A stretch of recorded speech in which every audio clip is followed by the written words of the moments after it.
Hello, and welcome back to Bedtime Story. Before we begin tonight's tale, I'd love to know where you're listening from. If these stories have become part of your nightly routine, consider leaving a like and subscribing. It really helps the channel. Now get comfortable, settle in, take a deep, calming breath, and let's begin. In this new story, people who spend their entire lives deep in Appalachia learn to recognize the ordinary sounds of the mountains. They know how deer move through leaves, how wind changes before a storm, and how distant machinery can travel strangely through narrow valleys. That familiarity is why older residents are often skeptical of frightening stories told by visitors. They have heard bears mistaken for footsteps and owls mistaken for human voices too many times. Yet, there are experiences some longtime residents refuse to explain even decades later. One of the strangest began during August of 2016 when several families living along an isolated West Virginia hollow noticed that someone was using an abandoned footpath after midnight.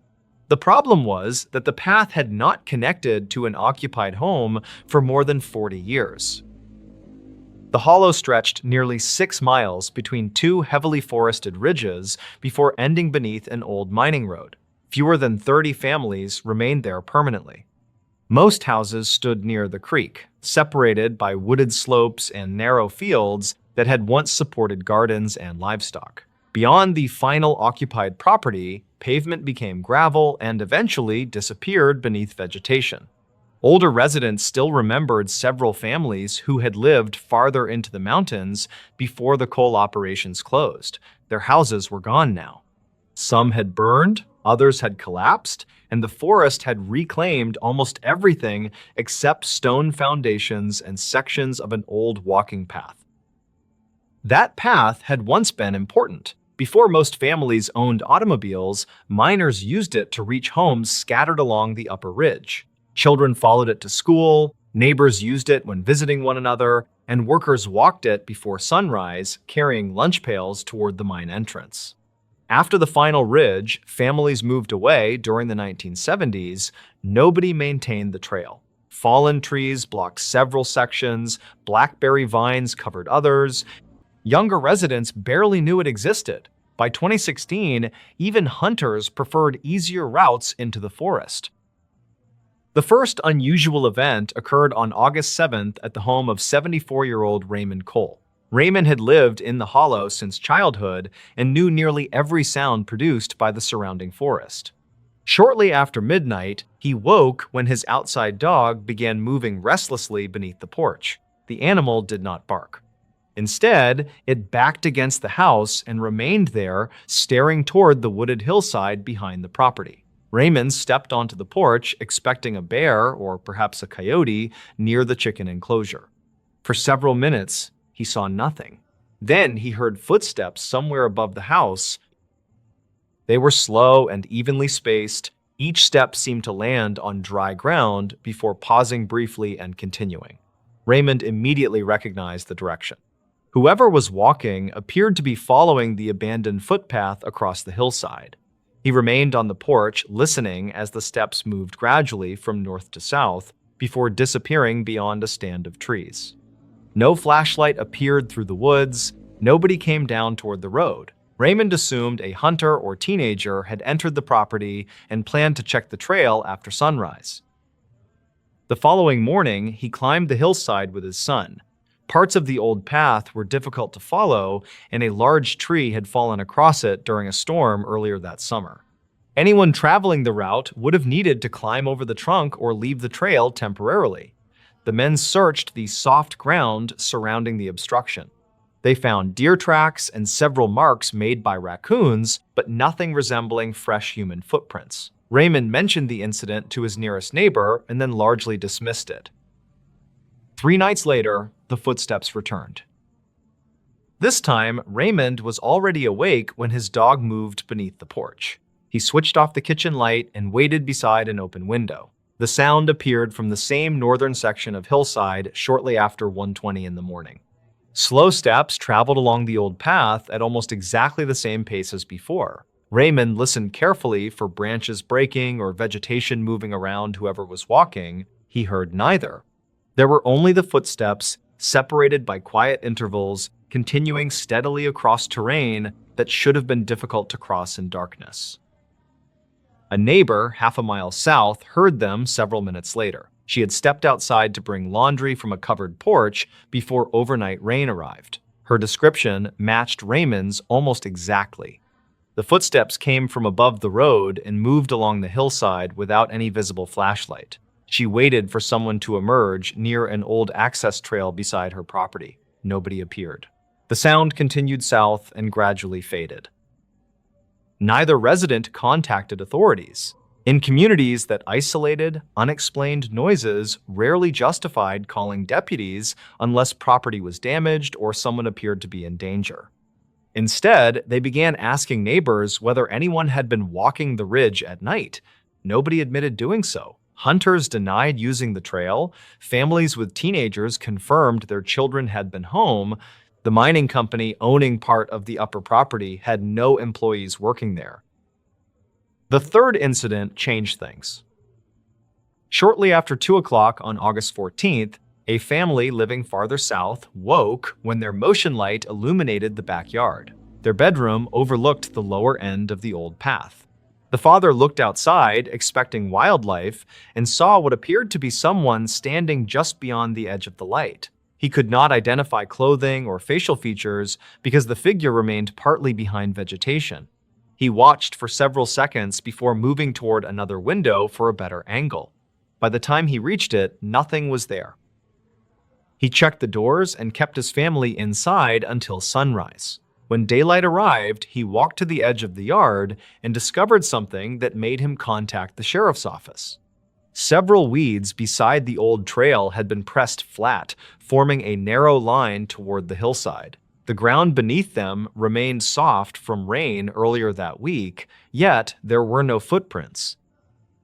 A deputy arrived that afternoon and inspected the property. He agreed that vegetation appeared disturbed but could not determine what had caused it. Deer commonly traveled through the area, and their movement could flatten plants without leaving obvious tracks on firmer ground. The deputy followed the abandoned trail for several hundred yards before turning back because fallen trees and dense vegetation made progress difficult. He documented the suspicious activity, but found no evidence of trespassing or attempted entry into the home. During the following week, more residents began hearing footsteps. The reports did not occur every night. Sometimes 2 or 3 nights passed without anything unusual. When the sound returned, however, it appeared to continue farther along the same path. One family would hear it behind their property. Minutes later, another household farther south would report hearing something crossing the hillside. The sequence suggested a person walking continuously through the hollow. What disturbed residents most was not the possibility of a stranger. It was the route being used. Several older men walked the entire surviving section during daylight. They found multiple places where the trail had become nearly impassable. One section ended at a landslide that had removed almost 30 feet of hillside. Another disappeared beneath tangled vegetation taller than a person.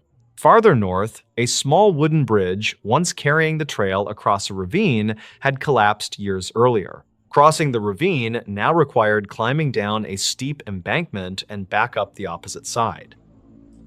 A person could still travel the route with effort during daylight. Doing it repeatedly after midnight without a flashlight would have been considerably harder. The sheriff's office eventually agreed to send 2 deputies into the hollow after residents reported another sighting. On August 21st, one officer parked near the northern end while another waited several miles south. Both remained in darkened vehicles with windows lowered. Residents were asked to avoid walking outside after midnight so any movement could be investigated immediately. Nothing happened for nearly 4 hours. At 2:36 a.m., the northern deputy heard something moving through leaves on the hillside above his position.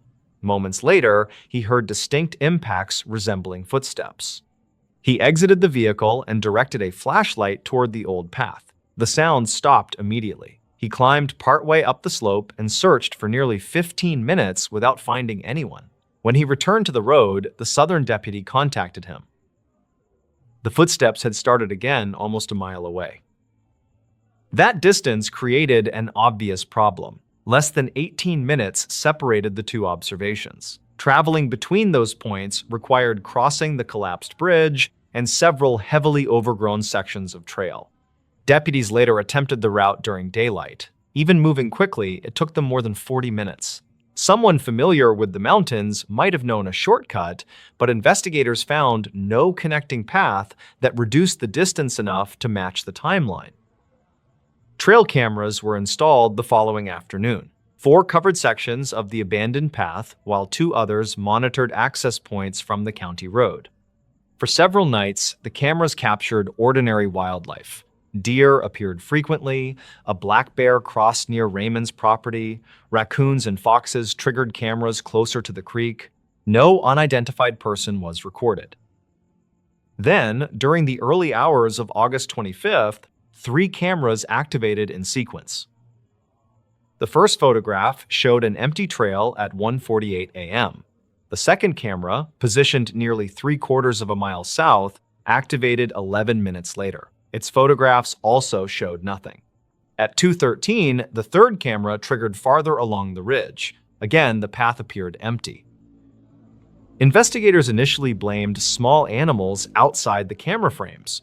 That explanation remained entirely reasonable until residents checked their own recollections. Raymond had heard footsteps shortly before the first camera activated. Another family heard them between the first and second locations. A third household heard movement near the hillside minutes before the final camera triggered. Something appeared to be traveling the path at roughly walking speed. The cameras responded as it passed, yet none photographed anything using the trail. The sheriff's office never classified the incidents as paranormal. Deputies considered wildlife, acoustic distortion, human trespassers, and even coordinated pranks. Mountain terrain can make distant sounds appear much closer than they actually are. A person walking along another ridge might theoretically create the impression that footsteps were traveling directly behind the houses. But investigators could not reproduce the sequence consistently, particularly on nights when cameras activated in the same direction, residents heard the movement. Then, an older resident named Thomas Mercer asked investigators where the footsteps seemed to begin each night. Thomas was 88 and had worked in the local mines before most operations closed. He had not climbed the upper ridge in decades, but he remembered the old settlement better than almost anyone still living in the hollow. When deputies showed him the approximate starting location, he immediately recognized it. The northern end of the surviving footpath once continued another mile toward a cluster of company houses beside a small mine entrance. Those houses were demolished long ago. The mine itself had been sealed. Thomas then asked where the footsteps usually stopped. Investigators pointed toward the southern end of the valley. He studied the map for several moments before explaining that the trail had once continued beyond the modern road toward a loading area near the former railroad tracks. Before buses became common, miners living along the ridge walked that route every working day. They traveled south before their shifts and returned north afterward. The nighttime footsteps had always moved south.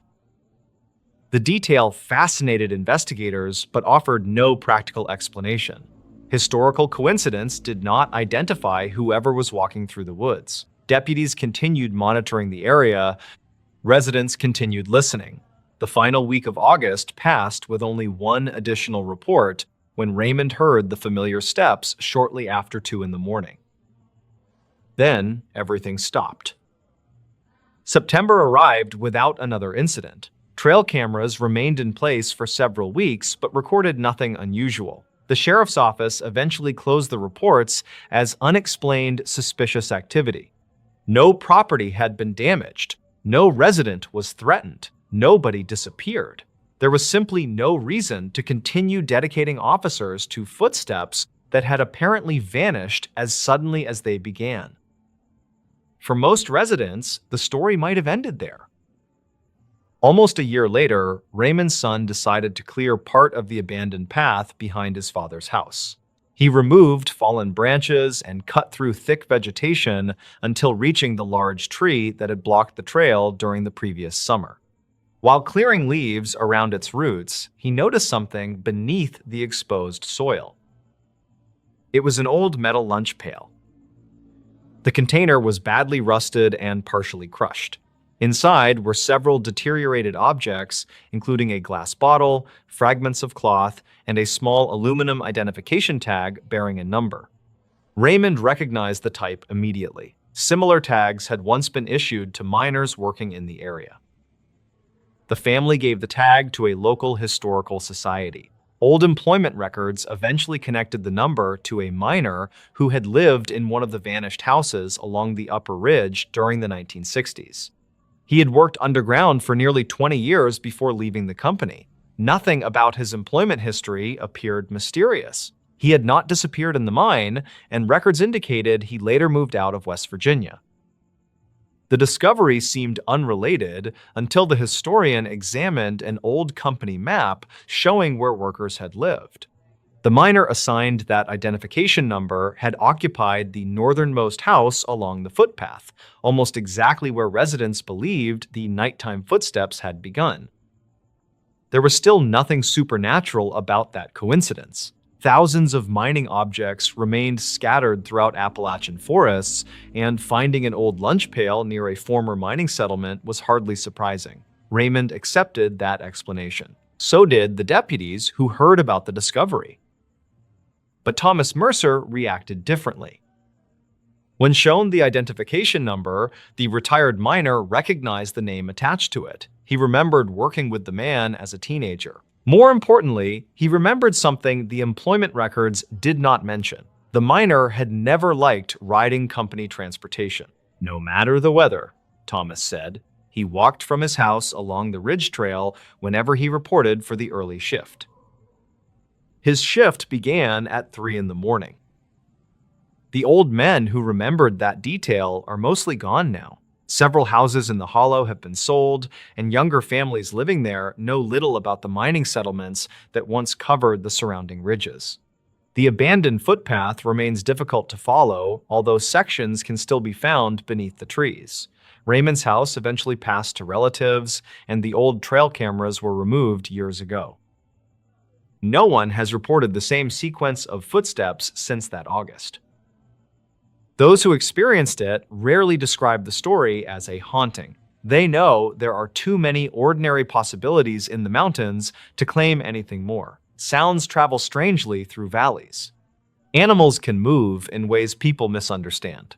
Cameras fail. Memories change. Coincidences become more meaningful after enough years have passed. Still, the residents who were there remember certain details clearly. They remember dogs retreating beneath porches before the footsteps arrived. They remember the sound moving south through the hollow night after night. They remember cameras activating along an empty path. They remember deputies hearing the same steps and failing to find anyone. And they remember learning that generations earlier, miners had walked that exact route through the darkness before almost everyone else in the valley was awake. Perhaps somebody had secretly reopened part of the trail that summer. Perhaps the mountains carried footsteps from somewhere investigators never searched.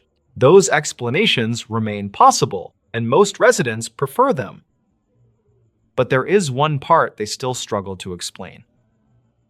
On the nights when the footsteps were heard, they always began near the vanished mining houses shortly after 1 or 2 in the morning. They always traveled south. They never wandered into yards or approached porches. They never turned around. Whatever created the sound seemed to have only one destination. It followed the old workers' path toward the place where men once reported for the early shift.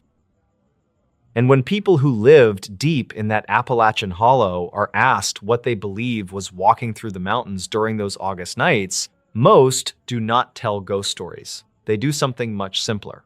They become quiet, change the subject, and leave the question exactly where it has remained for years. In this new story, on August 9th, 2022, the Tennessee Highway Patrol opened an investigation after receiving 3 unrelated reports involving the same stretch of U.S. play. Highway 421 near the Tennessee-Virginia border. None of the callers reported a collision, a disabled vehicle, or a crime in progress. Instead, each described encountering a dark-colored pickup truck parked along the shoulder shortly after midnight with its headlights switched off. What immediately caught investigators' attention was that every witness provided nearly identical details despite contacting dispatch separately over a period of 45 minutes.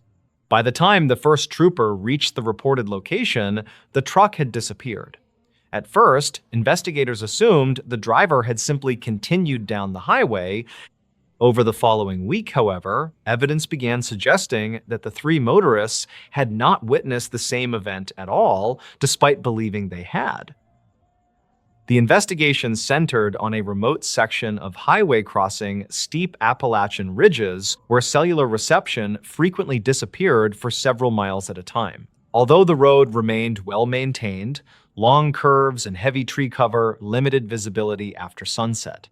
Traffic volume dropped significantly after 11 o'clock, leaving many drivers traveling alone for extended periods. Highway patrol records showed relatively few serious accidents in the area, making the cluster of nearly identical reports stand out immediately. Detectives began by locating the three motorists, all of whom agreed to provide detailed written statements before learning anything about the other reports. The first witness, a traveling nurse returning home after a weekend shift, reported passing the parked pickup at approximately 12:18 a.m. She noticed the vehicle because it appeared unusually clean for a truck sitting partially on the gravel shoulder. According to her statement, the driver's door remained closed, no interior lights were visible, and no emergency flashers had been activated. Believing the driver might need assistance, she slowed briefly before deciding not to stop because she could see no one outside the vehicle. She continued driving without giving the incident further thought until hearing about the investigation several days later. 17 minutes later, a commercial delivery driver contacted emergency dispatch after observing what he believed was the same pickup approximately 3 miles farther north. Unlike the previous witness, he recalled seeing the driver's side door standing open while the headlights remained off. He reduced speed, expecting someone to emerge from the darkness beside the road, yet no movement appeared anywhere near the truck. Dashboard camera footage from his vehicle confirmed that a pickup had indeed been parked on the shoulder, but the grainy nighttime recording failed to capture enough detail for investigators to identify the license plate or determine whether anyone had been nearby. The third report arrived shortly before 1 o'clock from a retired firefighter driving toward Bristol after visiting relatives. His description matched the previous witnesses in almost every respect except for one important detail. He insisted the pickup had been parked facing the opposite direction from normal traffic flow. Initially, investigators believed the witness had simply become disoriented while driving through the mountain curves after midnight. Accident reconstruction specialists later visited the location and determined that his description of the vehicle's orientation accurately matched physical tire marks discovered beside the highway later that morning. Troopers searched the entire section of highway before sunrise without locating the pickup. Instead, investigators found fresh tire impressions leading from the shoulder toward an abandoned gravel access road that had once served a nearby communications tower. The road ended less than half a mile later at a locked security gate overlooking a steep ravine. Officers found no vehicle beyond the gate and no evidence suggesting a truck had turned around within the narrow clearing. Drone surveys conducted after daylight confirmed there were no alternative exits, hidden trails, or recent signs of off-road travel capable of explaining where the pickup had gone. Detectives next examined surveillance footage collected from service stations, convenience stores, and highway cameras covering every possible route leading toward the reported location. Investigators expected to identify the pickup entering or leaving the area within a predictable time frame. Instead, analysts discovered that no camera captured a vehicle matching the witnesses' descriptions after approximately 11:40 p.m. before the first emergency call. Every highway connecting to the remote section had at least one functioning traffic camera, yet none recorded a dark-colored pickup during the period in question. The absence of digital evidence became one of the most difficult aspects of the investigation because it conflicted directly with three independent witness accounts and partial dashboard camera footage. Forensic specialists inspected the tire impressions recovered from the gravel shoulder. Measurements indicated a full-size pickup equipped with all-terrain tires, but the tracks ended abruptly where the gravel access road met exposed bedrock near the communications site. Search teams expanded their examination well beyond the immediate area, covering wooded slopes, drainage channels, and abandoned maintenance roads. Helicopters equipped with thermal imaging searched throughout the following night, while officers checked nearby storage buildings and isolated cabins. No vehicle matching the descriptions was ever located. Investigators ultimately concluded that the tire impressions confirmed a truck had reached the access road, but offered no evidence explaining how it had left. Several months later, analysts completed a synchronized reconstruction using dispatch logs, vehicle telematics from the delivery truck, dashboard camera timestamps, and the responding trooper's GPS records. The reconstruction revealed an unexpected inconsistency. Based on verified travel times, the three motorists could not all have observed the same pickup.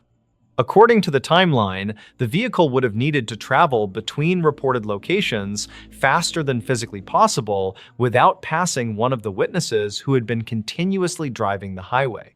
Investigators carefully reviewed every timestamp multiple times before accepting the conclusion. The reports remained individually credible, yet together they described movements that could not be reconciled. The case was eventually closed after detectives exhausted every investigative lead. No missing vehicles matching the available description were reported anywhere in Tennessee or Virginia during the relevant period. No abandoned pickup was recovered in surrounding counties, and no evidence suggested that the motorists had coordinated their accounts before contacting authorities. The official report classified the incident as an unresolved suspicious circumstance rather than a criminal investigation, noting that insufficient evidence existed to identify either the vehicle or its driver. Among Highway Patrol investigators, however, the case continues to circulate during training discussions because it demonstrates how multiple reliable witness statements can sometimes reinforce one another while simultaneously making a case far more difficult to explain. For travelers who regularly drive isolated Appalachian highways after midnight, it remains one of those investigations where every documented fact appears trustworthy, yet the complete story still refuses to fit together. In this new story, for most Americans, hitchhiking belongs to another era. During the 1960s, 70s, and even into the early 80s, it was common to see travelers standing beside rural highways, carrying backpacks, duffel bags, or cardboard signs listing their destinations. Today, the practice has nearly disappeared, replaced by smartphones, ride-sharing apps, and growing concerns about personal safety. Yet, across Appalachia, where isolated roads still connect hundreds of small communities, sheriff departments continue receiving occasional reports involving hitchhikers whose stories leave investigators with more questions than answers. Some reports involve stranded travelers. Others involve motorists who later insisted they picked up someone who seemed perfectly ordinary until the journey took an unexpected turn. The following case remains one of the strangest ever documented along the back roads of eastern Kentucky. During the final week of October 2017, 49-year-old Daniel Brooks left Pikeville, Kentucky, shortly after sunset following a routine maintenance inspection at a communications tower. Daniel had worked as a field technician for nearly 20 years and often drove remote mountain roads long after dark. Friends described him as practical, patient, and difficult to rattle. His truck contained emergency supplies, extra fuel, recovery equipment, and printed county maps in case his navigation system failed. He had traveled nearly every road in eastern Kentucky and believed there were very few surprises left in the Appalachian Mountains. Around 8:45 that evening, Daniel entered Kentucky Route 80 while taking a shortcut toward Prestonsburg. Traffic was unusually light. During nearly 30 minutes of driving, he encountered only two other vehicles. Autumn leaves covered the shoulders, while patches of low fog settled inside narrow valleys below the highway. The temperature had fallen into the upper 30s, making it unlikely anyone would be walking along such an isolated road. That assumption changed when Daniel rounded a sharp curve and saw a man standing beside an old wooden guardrail illuminated by his headlights. The stranger appeared to be in his late 60s. He wore a faded brown jacket, denim overalls, and carried a small canvas bag over one shoulder. He did not wave frantically or step into the roadway.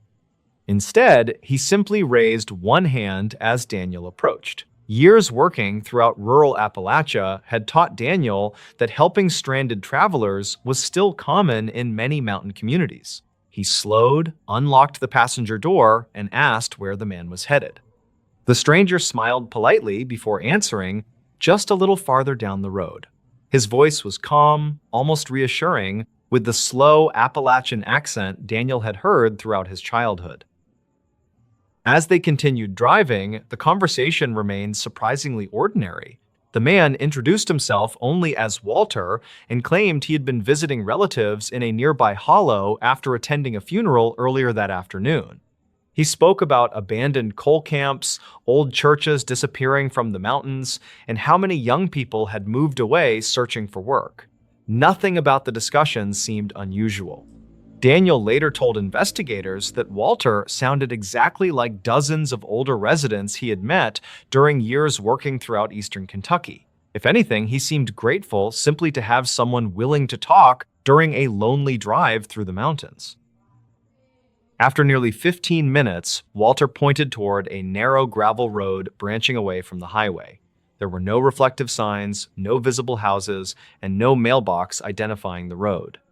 Daniel slowed before asking whether anyone actually lived there. Walter quietly nodded and replied, "Used to be a whole community." The answer struck Daniel as oddly phrased. Before he could ask another question, Walter looked toward the dark forest beyond the windshield and added, "Most folks don't stop around here anymore, probably for the best."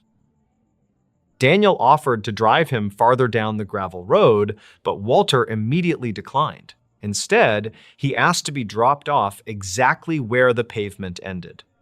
Daniel stopped beside a rusted cattle gate partially hidden beneath vines. Walter thanked him, stepped from the truck, and walked slowly into the darkness carrying the same small canvas bag. Daniel watched through the side mirror until the man disappeared beyond the gate. Satisfied that his passenger had reached home safely, he continued toward Prestonsburg. Less than 5 minutes later, his truck radio suddenly filled with heavy static before clearing on its own. He thought little of it until reaching home later that evening. The following weekend, Daniel mentioned the encounter while working with another technician who had lived in the area his entire life. When he described dropping an older man named Walter near the abandoned gravel road, his coworker became unusually quiet. After several moments, he asked Daniel whether the man had been wearing brown overalls and carrying a faded canvas bag. Daniel answered yes without hesitation. His coworker then explained that the description matched Walter Hensley, a retired coal miner who had died from a heart attack nearly 12 years earlier. At first, Daniel laughed, assuming someone else shared the same name. His coworker insisted there had never been another Walter Hensley living in that hollow. Curiosity eventually led Daniel to the Floyd County Historical Society, where volunteers maintained newspaper archives and cemetery records. They located Walter Hensley's obituary from November 2005. The accompanying photograph showed an older man wearing denim overalls and smiling exactly as Daniel remembered. Even the canvas bag hanging from Walter's shoulder appeared in one family photograph donated decades earlier. According to surviving relatives, the abandoned gravel road once led to a small mining settlement completely abandoned after flooding during the early 1990s. Today, little remained except broken foundations hidden beneath the forest. No permanent residents had lived there for years. Daniel never claimed he had encountered anything supernatural. During interviews, he consistently stated that he believed he had given a ride to a real person, someone with a normal voice, ordinary conversation, and detailed knowledge of the surrounding communities. Yet investigators could not explain how Walter disappeared so quickly after leaving the truck, why no other residents matched the description, or why Daniel accurately described personal details never mentioned until he later viewed the archived obituary.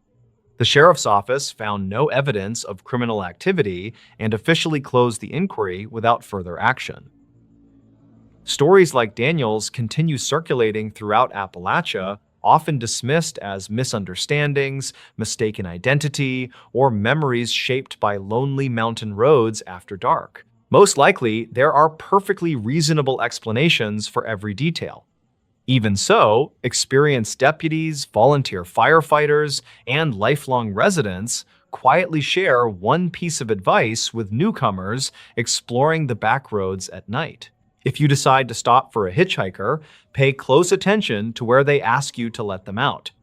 Because sometimes the destination is no longer there, and sometimes the person thanking you for the ride has already been part of Appalachian history for many years. In this news story, most visitors entered Appalachia expecting breathtaking overlooks, quiet rivers, and endless forests painted with brilliant autumn colors. They planned scenic drives through mountain passes where every curve revealed another postcard view. Few realized those same roads carried generations of stories that never appeared in travel brochures. Long before highways connected distant towns, narrow mountain routes linked isolated communities that depended entirely on one another. Families remembered every bridge, every abandoned church, and every forgotten cemetery hidden among the ridges. Some roads eventually gained quiet reputations that locals rarely discussed with strangers. The warnings usually arrived as simple advice rather than dramatic ghost stories. Older residents suggested reaching the next town before sunset or choosing the longer highway instead of certain backroads. They almost never explained why. For most travelers, those conversations sounded like ordinary mountain folklore. Only years later did some realize they had unknowingly driven through places where unexplained experiences had been reported for generations. One autumn evening, the Harris family began what they believed would become another unforgettable drive through the Appalachian Mountains. Mark Harris enjoyed photographing abandoned structures, while his wife Jennifer preferred documenting forgotten churches, one-room schoolhouses, and historic cemeteries scattered throughout rural valleys. Their teenage son Ethan spent most trips recording video for a travel channel dedicated to overlooked destinations across America. They had already crossed thousands of miles without experiencing anything stranger than unexpected wildlife crossing the road. Careful planning, reliable equipment, and years of experience convinced them they understood mountain travel better than most tourists. Nothing suggested this journey would become the only trip they refused to repeat. Their route followed a collection of state highways winding through remote sections of eastern Appalachia, where towns sometimes stood nearly 40 miles apart. Cellular reception faded shortly after leaving the interstate. Paper maps replaced navigation apps because the surrounding mountains frequently interrupted satellite signals. The family welcomed the isolation. Modern distractions disappeared almost immediately, leaving only forests stretching endlessly beyond both sides of the pavement. Occasional wooden signs pointed toward communities with populations smaller than a single city block elsewhere in the country. Weather remained perfect throughout the afternoon. Blue skies reflected across narrow rivers flowing beside the highway, while cool mountain air drifted through open windows, carrying the scent of fallen leaves and damp earth. Shortly before sunset, they stopped at a family-owned diner overlooking a small valley. Local residents filled nearly every table despite the quiet weekday evening. Conversations centered around hunting season, changing weather, and roads damaged during previous winters. When Mark casually mentioned their planned route across an older mountain highway, several conversations briefly stopped before continuing as though nothing had happened. Their waitress hesitated only long enough to ask whether they intended driving that road after dark. Mark answered yes, because the next motel remained less than 90 miles away. She nodded politely before recommending they leave immediately rather than waiting for dessert. Her tone carried concern instead of fear, making the advice strangely memorable. The highway narrowed within minutes after leaving town. Fresh pavement gradually gave way to older asphalt, patched repeatedly over decades.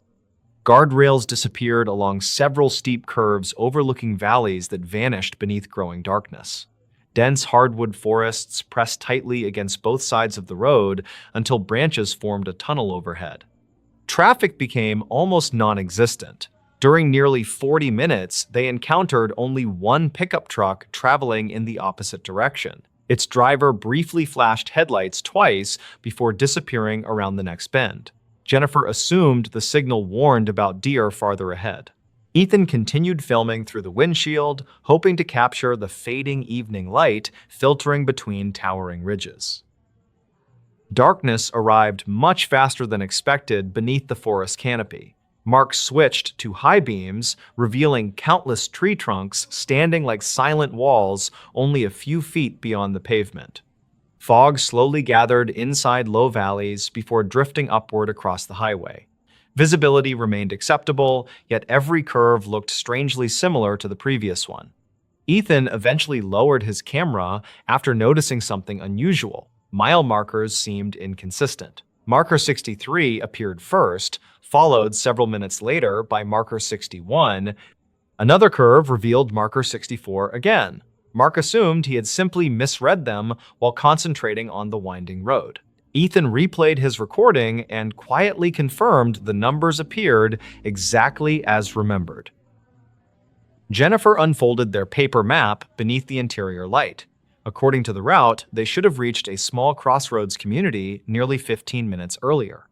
Instead, the forest continued uninterrupted in every direction. No driveways appeared, no mailboxes stood beside the pavement, even electrical lines seemed to vanish beyond the last ridge they crossed. The silence outside gradually became noticeable. Normally, mountain roads echoed with insects, distant streams, or occasional owls. Here, the surrounding forest appeared completely still, despite gentle wind moving across the higher slopes. When Mark lowered his window for several seconds, he heard nothing except the steady hum of the engine. Another 20 minutes passed before headlights illuminated an old white church standing beside the road. A narrow cemetery surrounded the building behind a weathered iron fence, leaning noticeably toward the hillside. Jennifer asked whether they could stop for photographs the following morning because moonlight gave the place an unusual appearance. Mark slowed slightly but continued driving. Less than 10 minutes later, Ethan looked up from his camera and quietly asked why they were passing the same church again. Nobody answered immediately. The identical leaning fence, cracked front steps, and broken stained glass window stood exactly where they had appeared before. Mark insisted another church probably resembled the first one because many rural congregations used nearly identical architecture. Ethan remained unconvinced after comparing both video clips side by side. The family finally reached a narrow bridge crossing a shallow creek. Beside the entrance stood an old wooden warning sign faded almost beyond recognition. Jennifer noticed a distinctive lightning-shaped crack running through one corner of the board. 15 minutes later, another bridge appeared. The same crack marked another weathered sign, standing in exactly the same position. Ethan searched his earlier footage again before quietly showing the screen to his parents. Every knot in the wood matched perfectly. Even missing paint formed identical patterns. Mark felt the first genuine wave of uncertainty since entering the mountains. He checked the odometer. According to the vehicle, they had traveled nearly 60 additional miles, yet every landmark suggested otherwise. Concern slowly replaced curiosity. Mark attempted turning onto the first side road they encountered, hoping it would reconnect with another highway. Less than 5 minutes later, the narrow lane curved unexpectedly before returning to the same main road from the opposite direction. The old bridge stood ahead once again. Jennifer suggested consulting a compass stored inside the glove compartment. The needle refused to settle in one direction, drifting slowly before stopping, then turning again without obvious reason. Ethan tried restarting his phone, even though no signal remained available. The digital map loaded briefly before displaying their location several counties away, then disappeared completely. None of the devices agreed with one another. Shortly after midnight, another vehicle finally appeared behind them. Relief spread through the family until Jennifer noticed something unsettling. The headlights never seemed to grow closer, despite following for nearly 15 minutes. They remained the same distance back through every curve, occasionally disappearing behind hills before returning exactly where they had been before. Mark reduced speed, hoping the driver would pass. The lights slowed as well. He accelerated slightly. They matched his pace again without gaining or falling farther behind. Ethan filmed through the rear window until the headlights vanished completely while rounding one sharp bend. The road behind them remained empty for miles afterward. Nearly an hour later, they reached a small gas station illuminated by a single fluorescent light. Relief quickly turned into confusion after discovering the pumps covered with rust and weeds growing through cracked concrete. Dust coated every window. The building had obviously been abandoned for years. Jennifer later recalled feeling certain she had seen the lights glowing from nearly a mile away, yet no electrical service appeared connected anywhere on the property. Ethan photographed the station before they continued driving. The digital timestamps on every image later showed conflicting times despite being taken only seconds apart. Some indicated photographs captured before they entered the highway, while others appeared almost 2 hours into the future. No explanation ever accounted for the corrupted sequence. The highway finally emerged from the mountains shortly before dawn. A larger state road appeared ahead, along with the first passing traffic they had seen in hours. They stopped at a convenience store where the cashier immediately asked whether they had spent the night on the old mountain route. Without describing their experience, Mark simply nodded. The cashier quietly explained that travelers occasionally arrived exhausted after believing they had driven in circles despite following the same highway. Most blamed heavy fog, unfamiliar terrain, or fatigue. Others refused discussing the experience altogether.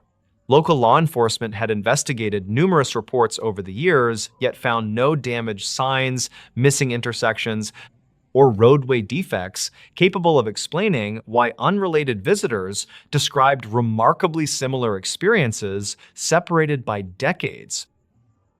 Back home, the Harris family reviewed every photograph, map, and video collected during the trip. Mileage records, timestamps, and recorded landmarks refused to fit into any logical sequence. Nothing proved anything supernatural had occurred. Mountain roads, exhaustion, changing weather, and human perception could easily combine in unexpected ways.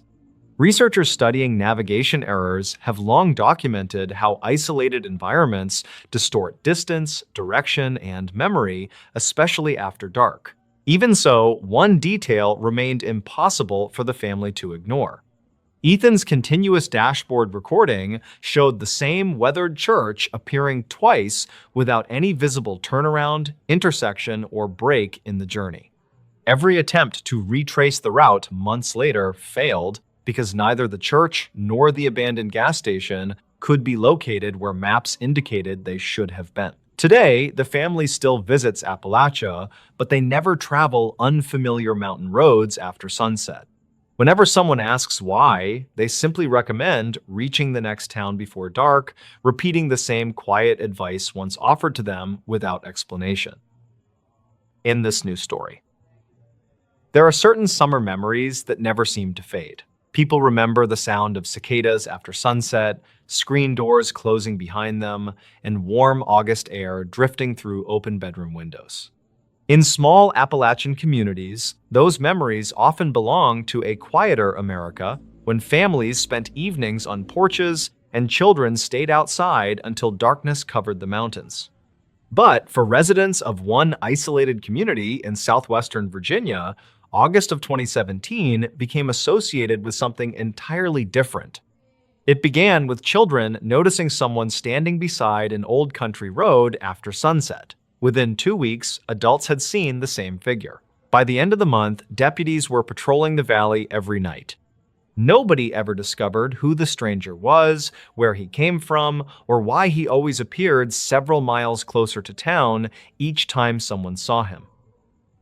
The first report came from 2 teenage brothers riding bicycles home shortly before 9 o'clock on August 5th. Their family lived outside a community of fewer than 700 residents, surrounded by forest and abandoned farmland. The boys had spent the afternoon fishing at a creek several miles from home and were returning before complete darkness. About halfway through the journey, they noticed someone standing beside a weathered fence near an abandoned dairy farm. The figure appeared to be an older man wearing dark pants and a pale, long-sleeved shirt. He did not wave or attempt to stop them. He simply stood beside the road, facing the surrounding fields. The brothers continued riding and told their father after reaching home. He assumed they had seen a local farmer or someone checking property boundaries. The abandoned dairy farm still belonged to a family living several counties away, and hunters occasionally crossed the surrounding land. Nothing about the story seemed particularly unusual. 2 evenings later, however, an elderly woman living almost 2 miles south of the farm noticed someone matching the same description standing beside her mailbox shortly after sunset. She watched from her kitchen window, expecting the stranger to approach the house. Instead, he remained beside the road for several minutes before she briefly looked away. When she returned to the window, he was gone. The woman mentioned the incident to a neighbor who contacted the county sheriff because several isolated properties had recently experienced minor thefts. A deputy arrived before midnight and searched the roadside. The ground near the mailbox was dry and offered little opportunity for recovering footprints. Nothing appeared damaged, and the homeowner reported nothing missing. The deputy drove several miles in both directions without finding anyone walking along the road. With no evidence of criminal activity, the incident was recorded as a suspicious person report and quickly forgotten. 4 nights later, another sighting occurred. This time, a delivery driver traveling through the valley after completing a late route noticed a man standing beside a narrow bridge nearly 3 miles south of the original dairy farm. The driver slowed because the road had no pedestrian shoulder and worried the man might step into traffic. According to his later statement, the stranger remained completely motionless as the van approached. His clothing looked unusually formal for someone walking through rural countryside during a humid August night. The driver remembered a pale shirt buttoned to the collar and dark trousers extending almost to worn black shoes. No backpack, flashlight, or vehicle was visible nearby. After passing the bridge, the driver looked in his side mirror. The man remained standing in exactly the same place. Less than 15 minutes later, the driver stopped at a convenience store and mentioned the encounter to an employee. The clerk immediately asked whether the man had been wearing a white shirt. That question changed the situation. The employee had already heard about the previous reports from residents farther north. The driver contacted the sheriff's office before leaving the store, providing the first detailed description collected from someone unfamiliar with the local stories. Deputies began comparing the 3 sightings. None of the witnesses knew one another personally. Their descriptions were remarkably similar, yet one detail attracted more attention than the clothing. Each sighting occurred farther south along the same road. The first location was beside the abandoned dairy farm. The second occurred near the woman's mailbox. The third happened at the narrow bridge. When investigators plotted the locations, the unidentified man appeared to be moving steadily toward the center of the community, despite nobody ever seeing him walking between locations. Patrols increased during the following week. Deputies drove the road after sunset, while residents were encouraged to report anyone walking alone. Officers expected the mystery to end quickly. The stranger was probably a transient traveler, a local resident experiencing confusion, or someone deliberately frightening people. Every explanation required the same thing. Eventually, someone should see him moving from one place to another. Nobody did. On August 14th, a family returning from dinner encountered the figure approximately 1 mile beyond the bridge. Their dashboard camera was operating at the time.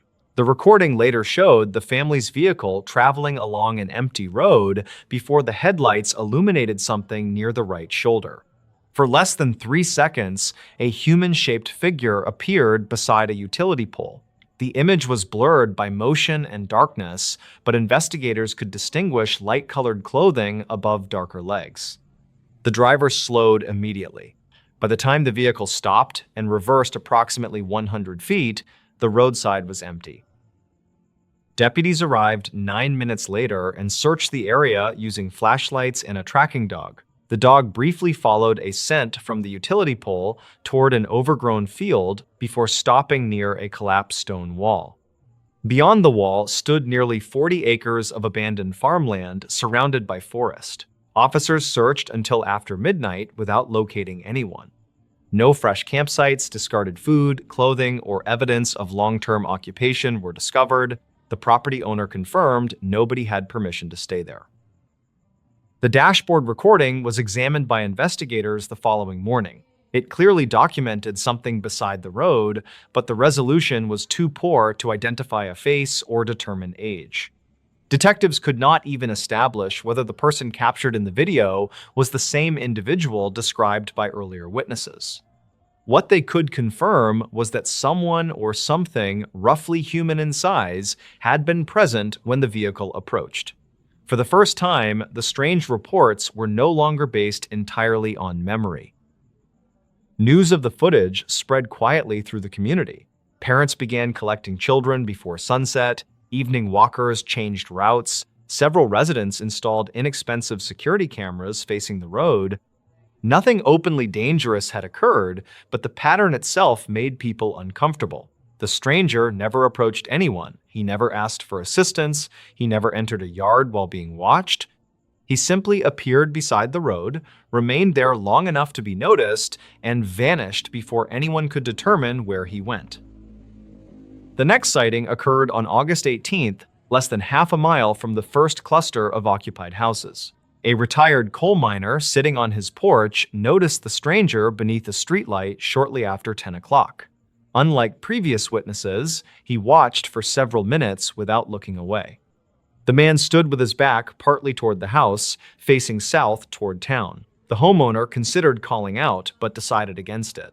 Instead, he went inside and contacted dispatch while continuing to watch through the front window. The dispatcher remained on the line while a patrol unit approached from the south. The homeowner could still see the stranger when the deputy reported being less than 1 minute away. Then a passing pickup briefly blocked the homeowner's view. The interruption lasted only several seconds. When the road became visible again, the man had disappeared. The deputy arrived almost immediately. The pickup driver was stopped several miles away and questioned. He remembered seeing the homeowner on his porch, but had noticed nobody standing beneath the streetlight. Investigators searched the area carefully. Behind the streetlight was an open field extending nearly 200 yards before reaching the forest. Anyone attempting to run from the road should have remained visible beneath the moonlit sky. The homeowner insisted nobody cross the field. Deputies found no person hiding nearby. Security footage from a residence farther south showed the responding patrol vehicle approaching the location, but captured no pedestrian leaving beforehand. By then, investigators had documented 5 sightings across 13 days. When plotted on a map, every location followed the same road south. The distance between sightings was decreasing. More importantly, the final location stood only a little over 1 mile from the center of town. Deputies did not publicly discuss that detail, but additional patrol units began remaining in the community overnight. For 6 nights, nothing happened. The absence of reports gradually reduced anxiety. Some residents believed the stranger had realized police were searching for him and left the area. Others suspected the entire sequence had involved several unrelated people whose appearances had become connected through rumor. Investigators considered that explanation increasingly likely. Similar clothing and poor nighttime visibility could easily cause witnesses to describe different individuals as the same person. Then came August 25th. Shortly before 11:30, the county emergency dispatcher received a call from the caretaker of a small church near the center of town. The caretaker had returned to retrieve paperwork left after an evening meeting. As he pulled into the parking lot, his headlights illuminated a man standing near the church cemetery. The description immediately matched the earlier reports. Pale long-sleeved shirt, dark trousers, no visible vehicle, no flashlight. The caretaker remained inside his locked truck and contacted dispatch. 2 deputies were already nearby and arrived in less than 4 minutes. The stranger remained visible for most of that time. According to the caretaker, he never moved toward the cemetery or the surrounding woods. He simply stood near the entrance facing the road.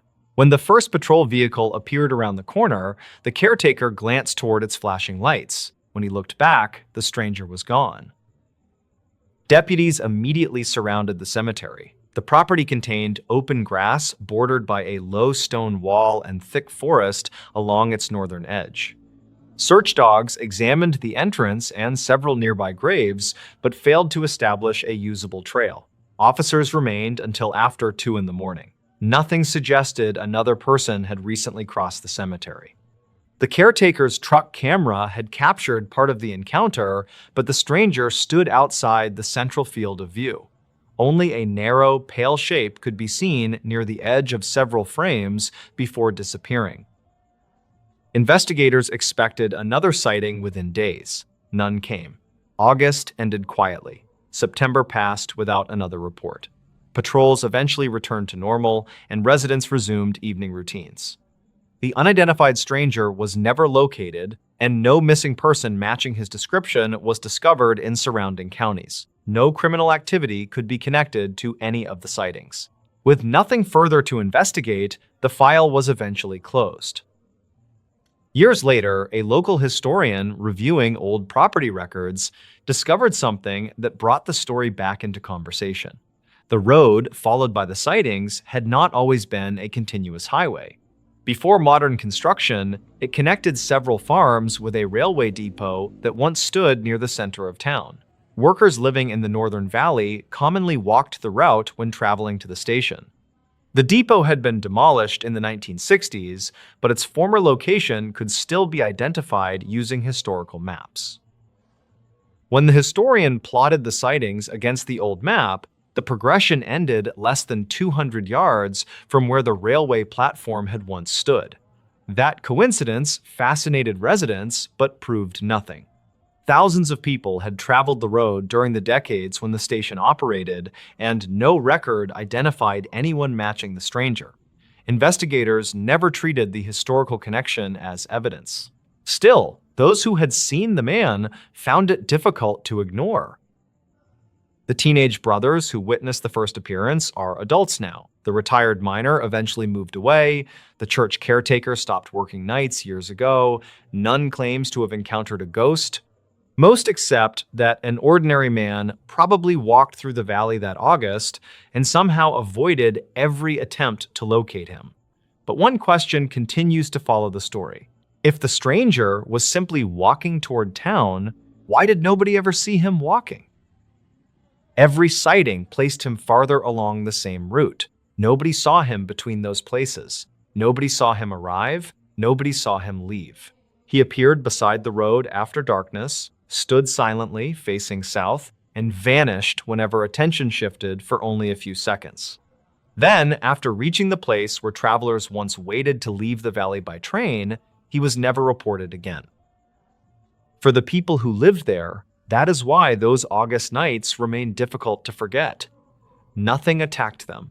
Nothing chased their cars or entered their homes. The fear came from watching a pattern unfold slowly enough that everyone could see where it was heading while nobody could explain what was creating it.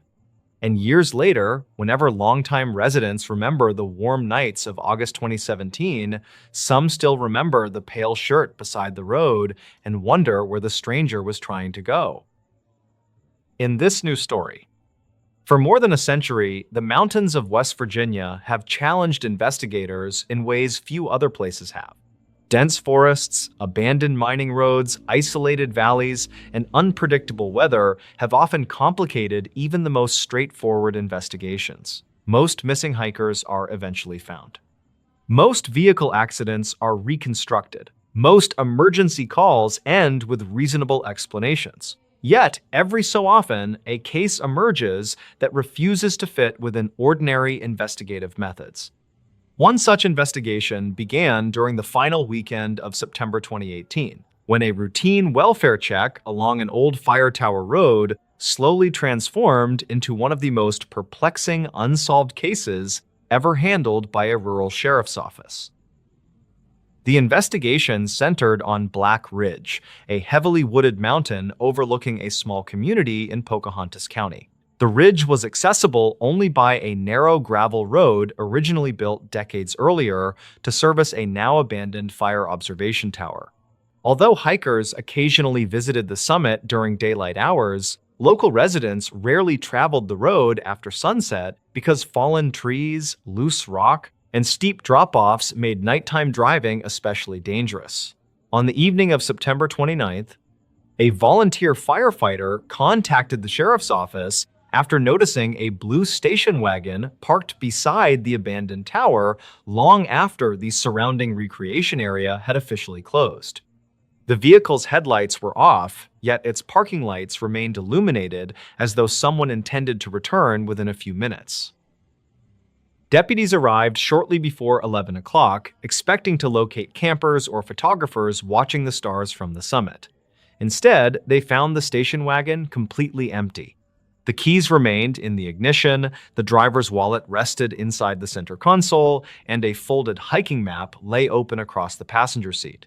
The vehicle showed no signs of mechanical failure, recent collision damage, or forced entry. More unusually, investigators discovered a thermos of coffee that was still warm enough to suggest its owner had left the vehicle only a short time before deputies arrived. The surrounding silence seemed ordinary for a mountain after dark, yet the complete absence of any nearby person immediately raised concerns that the driver might have suffered a medical emergency somewhere along the ridge. Search teams assembled before midnight and began working outward from the abandoned vehicle. Experienced tracking dogs quickly identified a scent leading away from the parking area toward the remains of the old fire tower. Investigators followed the trail across a narrow footpath covered with fallen leaves before reaching the tower's concrete foundation, where the dogs unexpectedly stopped. Handlers attempted several restarts from different directions, but every effort ended at exactly the same location. Beyond the foundation, neither dogs nor searchers located additional evidence indicating where the missing individual had gone. Fresh rain earlier that afternoon had softened the soil surrounding the summit, yet investigators found only one continuous set of footprints leading from the vehicle to the tower. No return tracks appeared anywhere nearby. At first daylight, the search expanded dramatically. State police helicopters equipped with thermal imaging scanned the surrounding mountains, while volunteer rescue teams divided the forest into carefully measured grid sections. Rangers familiar with the terrain searched abandoned logging trails, rock outcrops, and drainage channels where an injured hiker might have become trapped. Mine safety officials inspected several collapsed entrances located miles away, despite little evidence suggesting the missing person had traveled that far. By the end of the third day, more than 100 volunteers had searched nearly 2,000 acres without locating a single additional clue. The only confirmed evidence remained the station wagon, the footprints ending at the fire tower, and the unanswered question of why no trace continued beyond that point. Investigators soon identified the vehicle's owner as 51-year-old Thomas Granger, an amateur landscape photographer from Elkins who frequently spent weekends documenting remote Appalachian overlooks. Family members described him as meticulous, experienced outdoors, and deeply familiar with the region's mountain roads. Camera equipment recovered from the vehicle contained dozens of photographs taken throughout the afternoon, beginning with rivers, abandoned barns, and autumn forests before ending with several images of the fire tower shortly before sunset. Nothing in the photographs suggested danger or unusual activity. Analysts carefully reviewed every image, enlarging reflections inside windows, shadows between trees, and distant ridgelines. No unidentified people, vehicles, or wildlife appeared in any frame. Digital evidence offered little additional guidance. Granger's mobile phone last connected to a nearby cellular tower at 8:47 p.m. before losing reception, an expected occurrence given the mountainous terrain. GPS information extracted from his camera confirmed he had remained near the summit throughout the evening. His credit cards showed no activity after purchasing fuel nearly 3 hours earlier, while bank records revealed no unusual financial transactions before his disappearance. Detectives considered the possibility that he had intentionally left the area on foot, but his backpack, flashlight, cold weather jacket, and overnight supplies all remained inside the vehicle. Friends later remarked that Granger never explored unfamiliar trails without carrying at least basic emergency equipment. On the 6th day of the investigation, a forestry employee made a discovery that briefly renewed hope. Less than half a mile from the abandoned fire tower, searchers located Granger's camera lens cap resting beside a moss-covered boulder overlooking a steep valley. The item showed no weather damage despite several days of rain, suggesting it had not been lying there since the initial search began. Detectives immediately returned to the area, expecting to uncover additional evidence. Intensive searches lasting another 48 hours produced nothing else. Forensic testing confirmed the lens cap belonged to Granger's camera, yet investigators could not determine how it reached a location that had already been searched repeatedly by trained personnel. Months later, after active search operations had concluded, detectives completed a final reconstruction of Granger's known movements.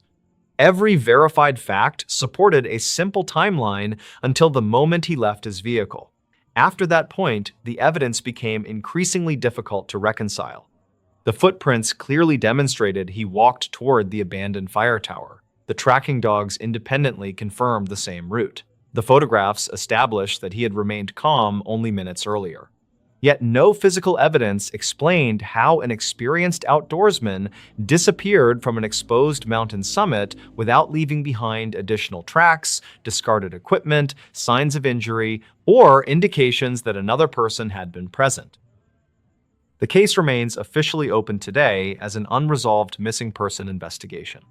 Every few years, advances in forensic technology prompt investigators to re-examine the physical evidence preserved from the original search, hoping overlooked details might finally connect the missing pieces of the timeline. So far, none have. Among retired deputies and volunteer rescuers who spent long days combing the forests of Black Ridge, the investigation is remembered not because of what they found, but because of what they never did.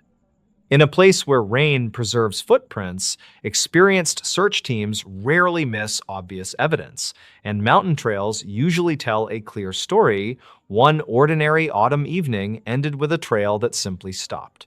For those who worked the case, that unfinished path remains one of the most haunting unsolved stories ever to emerge from the mountains of West Virginia. In this new story, the Appalachian Mountains stretch for more than 2,000 miles across the eastern United States, passing through 14 states and thousands of small communities. Millions of people hike its trails every year without incident. Families camp beside its rivers, hunters disappear into its forests before sunrise, and retired couples spend quiet weekends driving its scenic roads. Yet, despite its popularity, there are stories that rarely appear in travel brochures or history books. They survive through sheriff reports, ranger journals, local newspapers, and conversations shared on front porches long after the sun goes down. Most of these stories are never presented as proof of anything supernatural. Instead, they are remembered because no investigation, no expert, and no witness has ever been able to explain exactly what happened. This is one of those stories. In the autumn of 2019, Documentary photographer Aaron Mitchell accepted a commission from a regional history museum in North Carolina. His assignment was simple: spend 3 weeks traveling through the Appalachian Mountains, photographing abandoned schools, churches, railroad depots, and coal camps before time erased them completely. Aaron was 45 years old, meticulous, and unusually patient. He preferred working alone, often waiting hours for the right natural light before taking a single photograph. His reputation depended on accuracy, and he never embellished his experiences to make a story more interesting. Friends often joked that Aaron could spend an entire day documenting an empty building without speaking to another person. That quiet personality made what happened during his assignment even more difficult to dismiss. His journey began without incident. During the first week, he photographed abandoned mining communities across southwest Virginia before crossing into eastern Tennessee. Every evening, he uploaded his photographs, backed up his equipment, and wrote detailed notes describing each location. Those journals would later become one of the most important parts of the investigation because they documented exactly where he traveled, who he interviewed, and what he experienced each day. Nothing unusual appeared until the afternoon of October 14th, when he stopped at a nearly forgotten mountain church outside a community that no longer appeared on most modern maps. The church had been built during the early 1900s and officially closed more than 20 years earlier after the congregation became too small to maintain the property. Local volunteers still cut the grass several times each summer, but the building remained locked except during occasional historical tours. Aaron spent nearly 2 hours photographing weathered wooden pews, stained glass windows, and handwritten hymn books left inside glass display cases. Before leaving, he met an elderly volunteer named Charles Morgan, who had cared for the property for more than 15 years. Their conversation focused mainly on local history until Charles unexpectedly asked whether Aaron planned to continue driving after sunset. Aaron answered that he hoped to reach another abandoned school nearly 40 miles away before spending the night in a nearby motel. Charles paused before quietly replying, "If you're still in the mountains after dark, don't follow lights that weren't there during the day." Aaron assumed the comment referred to hunters or private property and thanked the man before continuing east. By late afternoon, clouds settled across the ridges while temperatures dropped quickly. Shortly after 7, darkness covered the mountain roads completely. Traffic became almost non-existent, leaving Aaron alone with little more than the sound of tires against damp pavement. Around 8:15, while crossing a narrow ridge, he noticed a single light glowing through the trees several hundred yards above the highway. At first, he assumed it belonged to an isolated farmhouse. Less than a minute later, another light appeared farther along the same ridgeline. Then another. Within 5 minutes, 6 separate lights stretched across the mountainside. None moved, none flickered. They remained perfectly steady despite there being no visible roads or buildings nearby. Aaron stopped at a gravel turnout to photograph the unusual sight. Through the camera's viewfinder, the lights appeared unusually bright against the dark forest. He adjusted focus several times but could not identify their source. They looked too small to be houses and too steady to be flashlights. After taking several photographs, he climbed back into his vehicle and continued driving. Less than 10 minutes later, he rounded another bend and saw the exact same line of lights again, now appearing on a different mountain entirely. He checked his navigation screen to confirm he had continued east without turning around. The map showed no intersections capable of returning him to the previous overlook. Yet the pattern of lights looked identical, right down to their spacing across the ridge. The following morning, Aaron reviewed the photographs over breakfast, expecting to identify distant cabins hidden by darkness. Instead, every image showed an empty mountainside. The trees, ridges, and night sky appeared exactly as he remembered, but the lights themselves were missing. Thinking the camera had malfunctioned, he compared the digital timestamps. They confirmed the photographs had been taken during the exact period he remembered stopping beside the highway. Even stranger, his handwritten journal contained a sketch of the lights drawn immediately afterward while the memory remained fresh. Aaron rarely sketched anything unless he believed it might help identify a location later. Rather than dismissing the incident, Aaron returned to the same overlook the following evening under nearly identical weather conditions. He waited almost 3 hours. The lights never appeared. During the drive back, he stopped at a small diner where several longtime residents gathered each night after work. Curious, he casually mentioned seeing unexplained lights on the mountain. The conversation around him stopped almost immediately. Finally, an older woman seated near the window asked him a question. Were they all in a straight line? Aaron nodded. Without another word, the woman finished her coffee and quietly left the diner. No one laughed, no one offered an explanation. Instead, the owner walked over and changed the subject entirely, asking Aaron where he planned to travel next. Only after the other customers had gone did the owner explain why everyone became uncomfortable. Similar reports had circulated locally for generations. Hunters, utility workers, volunteer firefighters, and even state forestry employees occasionally described rows of steady lights appearing where no structures existed. Search teams sent to investigate never found electrical equipment, campsites, or evidence anyone had been on the ridges at all. Aaron spent the next several days researching county archives instead of photographing abandoned buildings. Inside a historical society office, he discovered newspaper clippings dating back to the 1950s describing unidentified mountain lights observed by unrelated witnesses across different decades. None of the reports claimed anything supernatural. Most suggested atmospheric conditions, distant vehicles, or optical illusions, yet each investigation reached the same conclusion. No explanation fully matched the observations because the lights often appeared where roads had never existed. One forestry report even noted that helicopters flown over the reported locations during daylight found nothing but dense, untouched forest. When Aaron returned home, he organized the material into a presentation for the museum that had hired him. To the surprise of his colleagues, he removed every reference to the lights before the exhibit opened. Later, one curator asked why he excluded what seemed like the most interesting part of the assignment. Aaron's answer was simple. The photographs couldn't prove what I saw. The witnesses couldn't prove what they remembered. But none of us could explain it either. Years have passed since Aaron's journey through the Appalachians. The museum still displays his photographs of abandoned churches, forgotten schools, and empty coal towns. Visitors admire the images without realizing one chapter of the trip was intentionally left out.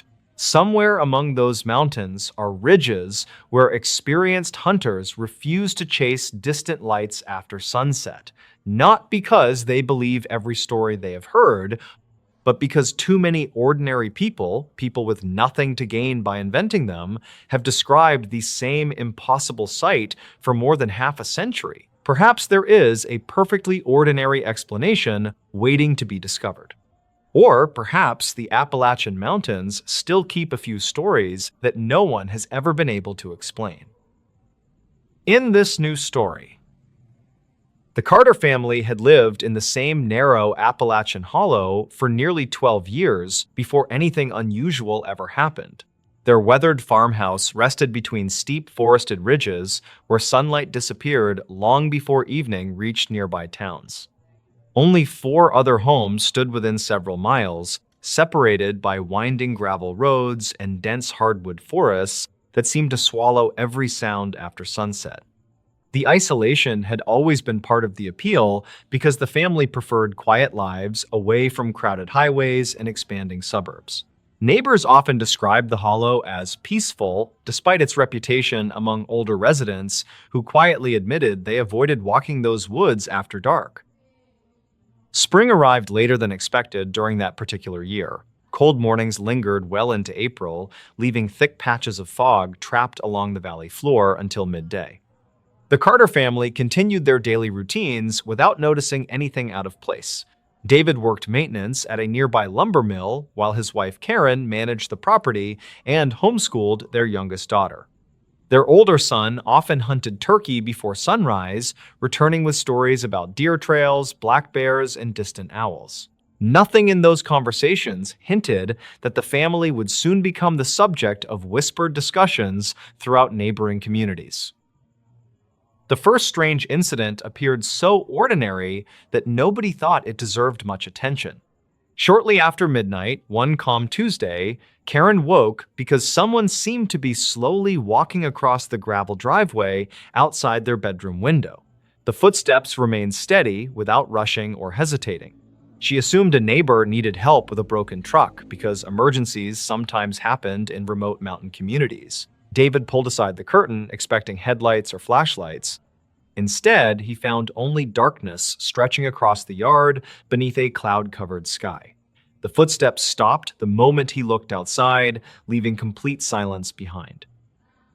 The following evening, everything remained perfectly normal until almost the exact same time.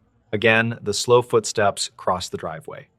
Again, they sounded close enough to identify individual stones shifting beneath heavy boots. David immediately stepped onto the porch carrying a flashlight. The beam reached the tree line without revealing anyone. Fresh dew covered the gravel, yet no footprints appeared anywhere across the driveway. The woods surrounding the farmhouse remained unusually still. Even insects seemed quieter than expected for that season, something David mentioned only after returning indoors. By the end of the week, every member of the family except the youngest daughter had heard the footsteps. Each person described the same deliberate pace. Nobody reported running, stumbling, or changing direction. Whatever produced the sound seemed to walk directly toward the front porch before stopping several feet short of the steps. Then, absolute silence followed. The family waited behind darkened windows several nights, hoping to catch whoever might be playing an elaborate prank. No figure ever appeared despite the unmistakable sound approaching the house with remarkable consistency. Weeks passed before another detail entered the story. Their closest neighbor, who lived almost 2 miles away, casually mentioned hearing someone walking outside his barn after midnight. He assumed raccoons had climbed across stored equipment until he noticed the sounds resembled measured human footsteps rather than animal movement. When David described similar experiences, the neighbor grew noticeably uncomfortable. He admitted older relatives once warned him never to investigate unexplained footsteps echoing through mountain hollows during unusually quiet nights. Those warnings came without explanations because previous generations rarely discussed such experiences openly. David dismissed the conversation as local folklore, even though the timing unsettled him. Rural Appalachian communities preserved countless stories passed through families for generations. Most involved cautionary tales meant to keep children away from abandoned mines, unstable cliffs, or unfamiliar strangers. He believed these newer rumors probably served the same purpose. Nevertheless, he installed brighter floodlights around the farmhouse and checked every window before sleeping. The lights illuminated nearly every corner of the property, making it difficult for anyone to approach unnoticed. Despite those changes, the footsteps continued exactly as before. Summer brought warmer temperatures and longer evenings. Friends visited for weekend cookouts, often staying well past sunset. Nothing unusual happened whenever guests remained outside. The strange sounds appeared only after everyone else had left and the family settled into bed. One visitor later remarked that the property felt unusually peaceful compared with neighboring valleys because almost no highway noise reached the hollow. Karen privately wondered whether that silence simply made ordinary nighttime sounds seem more disturbing. She tried convincing herself the explanation was psychological, yet every repeated incident chipped away at that confidence. One humid July night, the pattern unexpectedly changed. Instead of stopping near the porch, the footsteps slowly circled the entire farmhouse. Each family member listened while the unseen walker completed what sounded like a careful inspection around every exterior wall. Wooden boards occasionally creaked beneath invisible weight. Gravel shifted beside basement windows. Dry leaves rustled near the back entrance. David opened the rear door before the sounds reached that side of the house. Nothing stood beneath the floodlights except motionless trees swaying gently in the warm night air. Karen began recording dates and times inside a notebook. She hoped documenting each occurrence might reveal a logical pattern connected to weather, wildlife, or nearby activity. After several months, she noticed most incidents happened during calm evenings without strong wind or rain. The sounds almost never appeared during storms. They also seemed concentrated between midnight and 2 in the morning. Those observations fascinated David because they suggested consistency rather than random imagination. Still, neither explanation nor physical evidence emerged despite careful attention. In this news story, most ghost stories are impossible to verify because they survive only through rumor, family tradition, or stories repeated over generations. Investigators rarely pay attention to those accounts because they usually contain little evidence beyond personal belief. Every so often, however, an incident emerges that attracts the attention of law enforcement, emergency responders, and independent witnesses at the same time. Those cases are remembered not because anyone proved the existence of ghosts, but because every documented fact resisted ordinary explanation. One of the most discussed incidents of that kind began during the autumn of 2016 inside an abandoned elementary school hidden among the hills of eastern Kentucky. What started as a routine trespassing complaint eventually became a case that local investigators still remember years later. The Red Hollow Elementary School had been closed for nearly 14 years after declining enrollment forced the district to consolidate several rural campuses. Since then, the building had remained empty while ownership slowly transferred between county agencies. Electricity, water, and heating systems had all been disconnected, leaving the school exposed to years of harsh Appalachian winters. Although occasional vandals broke windows or painted graffiti inside the gymnasium, deputies rarely considered the property a significant concern. The building sat nearly 2 miles from the nearest occupied home, hidden behind thick woods that discouraged casual visitors. Most local residents eventually forgot the school still existed until several unrelated reports began arriving within the same month. The first report came from 2 utility contractors inspecting damaged telephone lines after a powerful windstorm. While driving past the abandoned school shortly after sunrise, both men noticed lights glowing inside what had once been the second-floor library. Assuming renovation crews had entered the building without notifying the utility company, they continued their inspection before mentioning the observation to county dispatch later that afternoon. Records immediately confirmed that no maintenance work had been scheduled anywhere on the property. Deputies briefly inspected the exterior before finding every entrance secured with rusted chains, exactly as documented during the previous county inspection only 3 weeks earlier. Several nights later, the County Volunteer Fire Department received an emergency call reporting possible smoke coming from the school roof. Firefighters arrived expecting an electrical fire despite knowing the building had no active power service.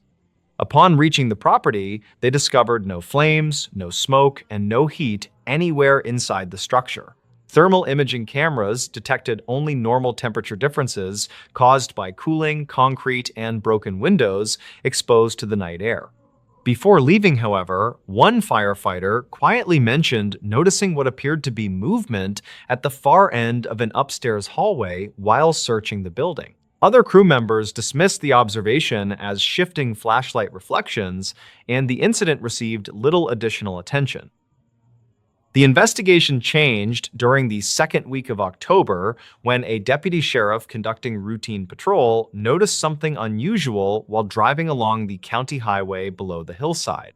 Through gaps in the trees, he briefly observed several classroom windows reflecting a warm yellow glow, unlike ordinary sunrise or vehicle headlights.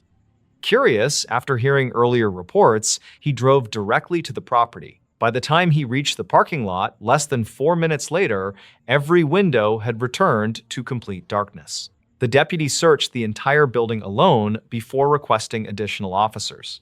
Dust covered every classroom floor, Fallen ceiling tiles blocked several hallways, and years of accumulated debris remained completely undisturbed. There was no indication that another person had entered the school. Because multiple independent witnesses had now reported similar observations, detectives requested permission to install surveillance equipment throughout the building. Motion-activated cameras monitored every exterior entrance, while additional units covered the central staircase, library, gymnasium, and second-floor hallway where unusual activity had reportedly been observed.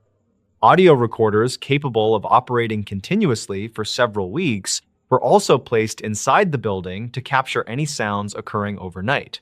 Investigators expected the equipment to identify trespassers within days.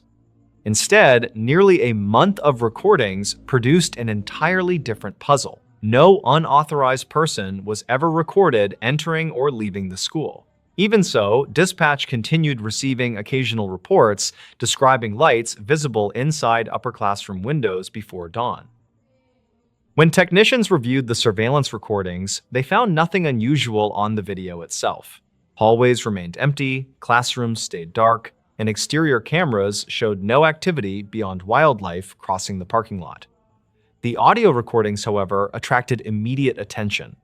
On 5 separate nights, microphones placed inside different sections of the school simultaneously captured faint sounds resembling lockers closing somewhere along the second-floor corridor. The sounds lasted only a few seconds before complete silence returned. Structural engineers later analyzed the recordings, suggesting that cooling metal pipes, loose ventilation ducts, or settling roof supports might produce similar noises. Yet none of those explanations accounted for the remarkable consistency in timing and location across every recording. Seeking a practical explanation, investigators invited engineers specializing in abandoned structures to examine the school from foundation to roof. Every electrical conduit, maintenance tunnel, attic space, and basement storage room was carefully inspected.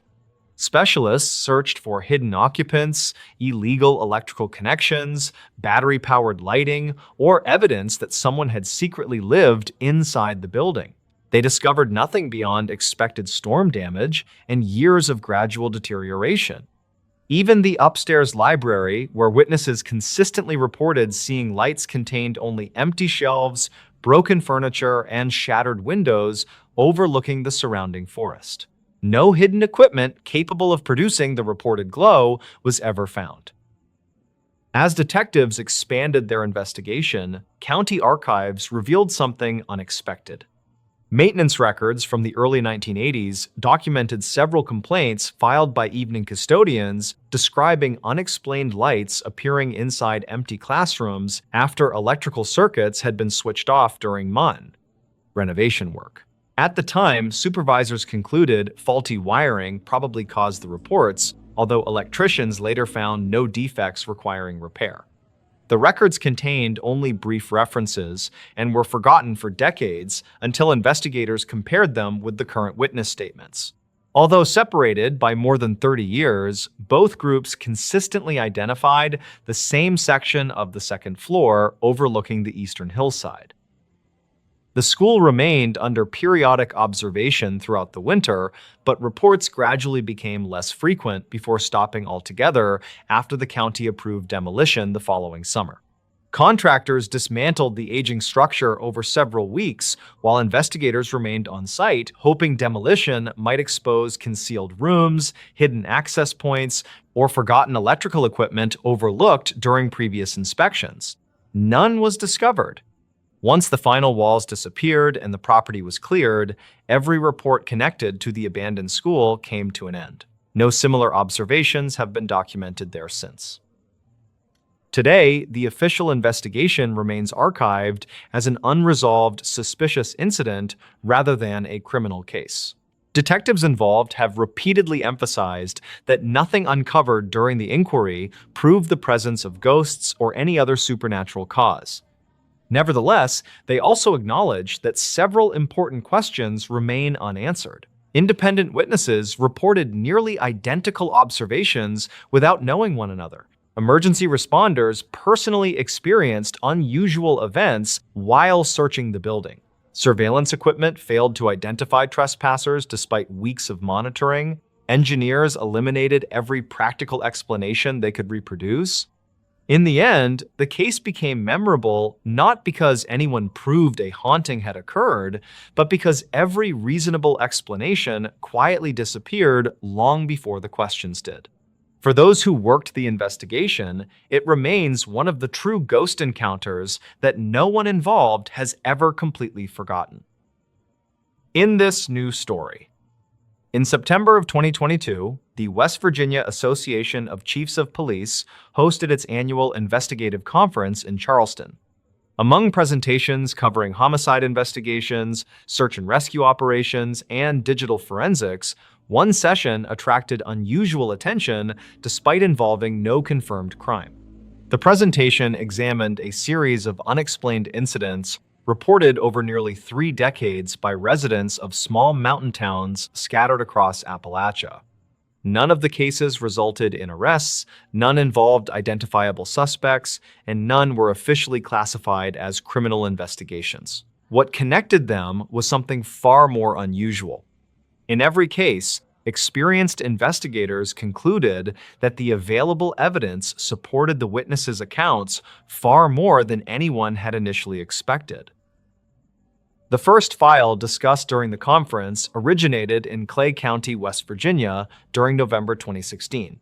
Shortly after 6 o'clock on a cold Friday evening, the owner of a family-operated hardware store contacted local deputies after discovering the business unlocked despite having personally secured it less than an hour earlier. Nothing appeared to be missing. Cash remained inside the register, expensive power tools were untouched, and surveillance cameras continued recording normally throughout the evening. Deputies initially believed an employee had accidentally returned after closing. Instead, the surveillance footage showed the front door unlocking from the inside without anyone appearing on camera. Investigators reviewed the recording repeatedly, confirming there had been no interruption, digital corruption, or evidence of tampering. The door opened slowly, remained open for approximately 20 seconds, then closed again without a single person entering or leaving the building. Forensic technicians examined the property the following morning, expecting to identify a mechanical malfunction or signs of forced entry overlooked during the initial response. The electronic lock functioned perfectly during testing, fingerprints recovered from both door handles belonged exclusively to employees, and alarm records confirmed the security system had never been deactivated. More surprisingly, investigators determined that the locking mechanism could not physically disengage unless activated either from inside the building or through an authorized access code. The owner confirmed no employee possessed remote access, while security contractors verified that no system errors had been recorded that evening. The investigation concluded without identifying how the door had opened, leaving detectives with evidence that clearly documented the event but failed to explain it.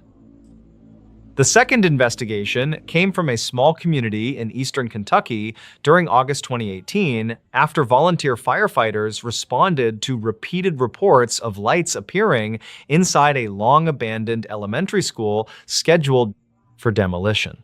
Residents living nearby insisted the lights appeared only briefly before disappearing again, often after midnight when no authorized workers remained on the property. Responding firefighters entered the building expecting to find trespassers. Instead, they found every classroom empty, windows secured, and electrical service disconnected months earlier. Utility records later confirmed no power had reached the building since the previous winter. Investigators considered portable generators or battery-powered lighting, yet exhaustive searches recovered nothing capable of producing the illumination described by multiple witnesses over several consecutive nights. Unlike rumors that often circulate through small communities, the reports from the abandoned school came from individuals who had little connection to one another. Statements were collected independently from delivery drivers, overnight highway maintenance workers, neighboring homeowners, and a deputy sheriff patrolling the surrounding roads. Each described lights appearing behind second-floor classroom windows before disappearing moments later. Traffic cameras, positioned several blocks away, failed to capture the phenomenon because the building sat beyond their field of view, leaving investigators dependent upon witness testimony supported only by repeated, unsuccessful searches. After nearly 2 weeks, the reports stopped as suddenly as they had begun, and demolition crews removed the structure later that autumn without discovering evidence that anyone had been occupying the building. The final case examined during the conference began in a mountain town along the Virginia border during January 2020. County Emergency Dispatch received several calls reporting that church bells were ringing shortly after 3 o'clock on consecutive winter mornings, despite the church itself having been closed for nearly 6 months while undergoing structural repairs. Maintenance contractors confirmed that the bell tower's electrical controls had been disconnected during renovation work and remained inoperable throughout the project. Deputies responding to the church found locked entrances, undisturbed snow surrounding the building, and no indication that anyone had entered the property overnight. Audio specialists later inspected the bell mechanism, concluding that it could not have operated without electrical power or direct mechanical force. No evidence supporting either explanation was ever found. Investigators reviewing the 3 incidents several years later noted that each initially appeared simple enough to resolve within hours. An unlocked store suggested burglary. Lights inside an abandoned school suggested trespassing. Church bells ringing before dawn suggested vandalism. Yet every investigation gradually moved away from those ordinary assumptions as physical evidence refused to support them. Surveillance systems functioned correctly, forensic examinations revealed no signs of criminal activity, and independent witness statements remained remarkably consistent throughout each inquiry. Rather than producing dramatic conclusions, investigators repeatedly found themselves eliminating one practical explanation after another until only the documented facts remained. During the conference discussion, veteran detectives emphasized an important distinction often overlooked by the public. None of the official case files described paranormal events, and none encouraged supernatural conclusions.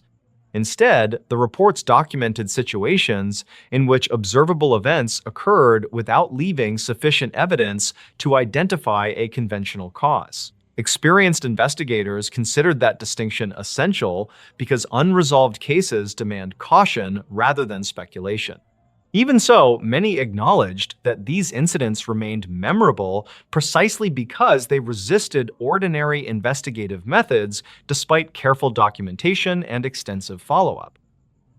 Today, the 3 files remain archived within their respective county agencies, each carrying administrative classifications that simply identify the investigations as closed without resolution. The communities where the incidents occurred have largely returned to ordinary life, with new businesses replacing old storefronts, schools giving way to vacant lots, and church renovations long since completed. Yet among retired deputies, volunteer firefighters, and investigators who personally worked those cases, the stories continue to surface during conversations about the investigations that proved the most difficult to forget.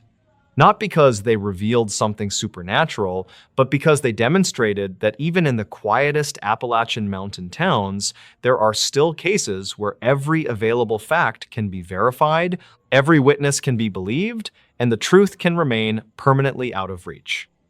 In this new story, every year, thousands of hikers disappear into the forests of West Virginia, expecting nothing more than steep climbs, unpredictable weather, and long miles of quiet solitude. Most return with photographs, worn-out boots, and stories worth remembering. Search and rescue teams respond to dozens of incidents each season, nearly all involving injuries, wrong turns, or hikers underestimating the terrain. Those investigations usually end with relief rather than mystery. Every so often, however, experienced hikers walk out of the mountains carrying a story they refuse to explain in detail. They are not injured, they are not lost, and they never claim to have witnessed anything supernatural. Yet something happened during those hours in the wilderness that convinced them never to return. One such investigation began during the first week of October 2020. Inside Monongahela National Forest, after a group of 4 experienced hikers abruptly abandoned a weekend expedition they had planned for more than 6 months. The group consisted of 4 longtime friends from Charleston who regularly completed multi-day backpacking trips throughout the Appalachian region. Together, they had more than 30 years of hiking experience and extensive wilderness first aid training. Their route followed an isolated backcountry trail crossing nearly 18 miles of rugged mountain terrain before ending near a designated ranger access road. Weather forecasts predicted clear skies, light winds, and unusually mild autumn temperatures.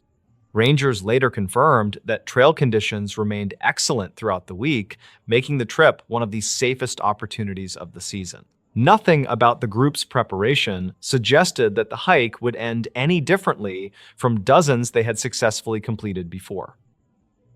According to GPS records recovered later, the hikers reached their planned campsite shortly before sunset on the second day without encountering any unusual conditions.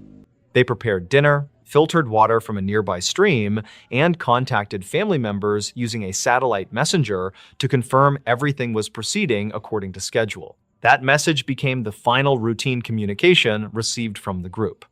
Nearly 5 hours later, the same device transmitted an emergency assistance request that did not indicate injury or immediate danger, but urged rangers to reach their location as soon as daylight permitted. No additional explanation accompanied the signal beyond a short message stating that the group was leaving the campsite immediately. Search and rescue personnel located the hikers just after sunrise, walking steadily along the trail toward the nearest access road. Every member of the group appeared physically healthy. Medical evaluations found no dehydration, hypothermia, or signs of exhaustion. Their backpacks remained fully loaded with food, emergency supplies, and camping equipment. Rangers initially believed a family emergency had forced the hikers to end their trip early. Instead, each member insisted they no longer felt safe remaining in the area despite being unable to identify any direct threat. Because the decision seemed unusually abrupt for such experienced outdoorsmen, investigators conducted separate interviews before allowing the group to leave the ranger station. The interviews revealed remarkable consistency. Shortly after 1 o'clock that morning, all 4 hikers awoke independently after noticing that the surrounding forest had become completely silent. None recalled hearing a loud noise or specific disturbance beforehand. Instead, each described waking naturally before realizing something familiar had disappeared. The flowing creek beside the campsite could no longer be heard. Wind moving through nearby trees seemed to have stopped entirely. Even insects, which had remained active throughout the evening, had fallen silent. One hiker later estimated that several minutes passed before anyone inside the camp spoke because each assumed the others remained asleep. The silence itself became the first detail every witness remembered with absolute certainty. Investigators initially suspected changing weather conditions might explain the unusual atmosphere. Meteorological records, however, showed steady wind speeds throughout the night, with no sudden temperature changes capable of altering sound propagation significantly. Rangers familiar with the valley acknowledged that wildlife occasionally became quiet when predators moved through the area, but they emphasized that nearby streams would have remained clearly audible regardless of animal behavior. Audio specialists later examined recordings captured accidentally by one hiker's action camera. The analysis confirmed an extended period during which environmental sounds dropped to unusually low levels compared with recordings made earlier that same evening. Although specialists stopped short of calling the recording abnormal, they admitted the reduction remained difficult to explain using available environmental data alone. Moments after the silence began, one member of the group noticed movement along a distant ridgeline overlooking the campsite. The others later confirmed observing the same motion within seconds. None believed they had seen an animal because the movement remained unusually steady and continued across terrain that should have interrupted visibility several times. Rangers encouraged the hikers to estimate distance, size, and direction during separate interviews. While individual estimates varied slightly, every witness identified the same ridgeline nearly half a mile from camp. None attempted to approach the location. Instead, the group quietly packed essential equipment before deciding to leave as soon as daylight provided safe visibility along the trail. Later that afternoon, rangers returned to the campsite accompanied by wildlife officers and search specialists. The area showed no evidence of recent human activity beyond the hikers themselves. Fresh mud surrounding the tents preserved dozens of boot prints left while breaking camp, but revealed no unidentified footprints entering the site overnight. Wildlife tracks belonging to deer, black bears, and wild turkey appeared throughout the surrounding forest, yet none approached the immediate campsite during the relevant hours. Investigators climbed the ridgeline identified during witness interviews, hoping to locate signs of hikers, hunters, or illegal camps. They found nothing beyond dense forest stretching toward the next mountain valley. As part of the review, investigators examined earlier incident reports involving the same section of trail. Most involved routine rescues caused by injuries or navigational mistakes. 3 files, however, described experienced hikers voluntarily ending trips after reporting unexplained nighttime disturbances that could not be linked to weather, wildlife, or criminal activity. None of those earlier witnesses claimed to have encountered ghosts, unidentified creatures, or dangerous individuals.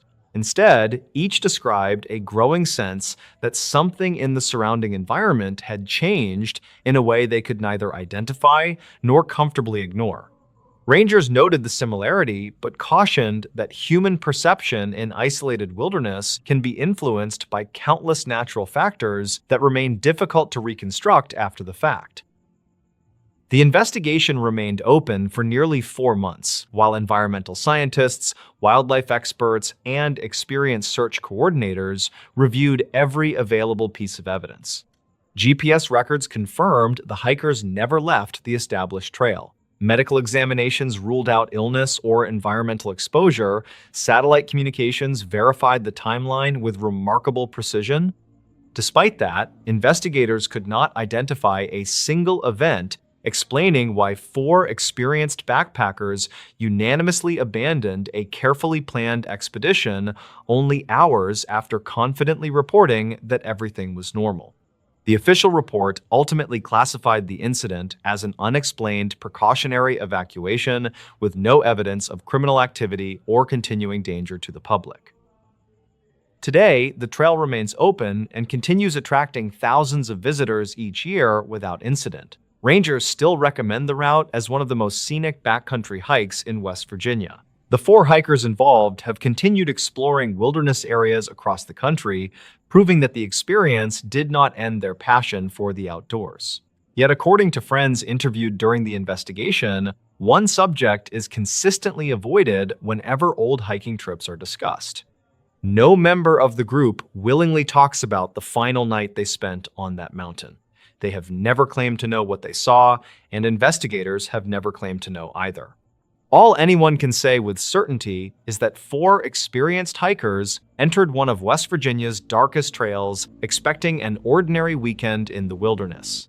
They left convinced that some experiences are better remembered than explained. The new house seemed perfect until we heard someone upstairs.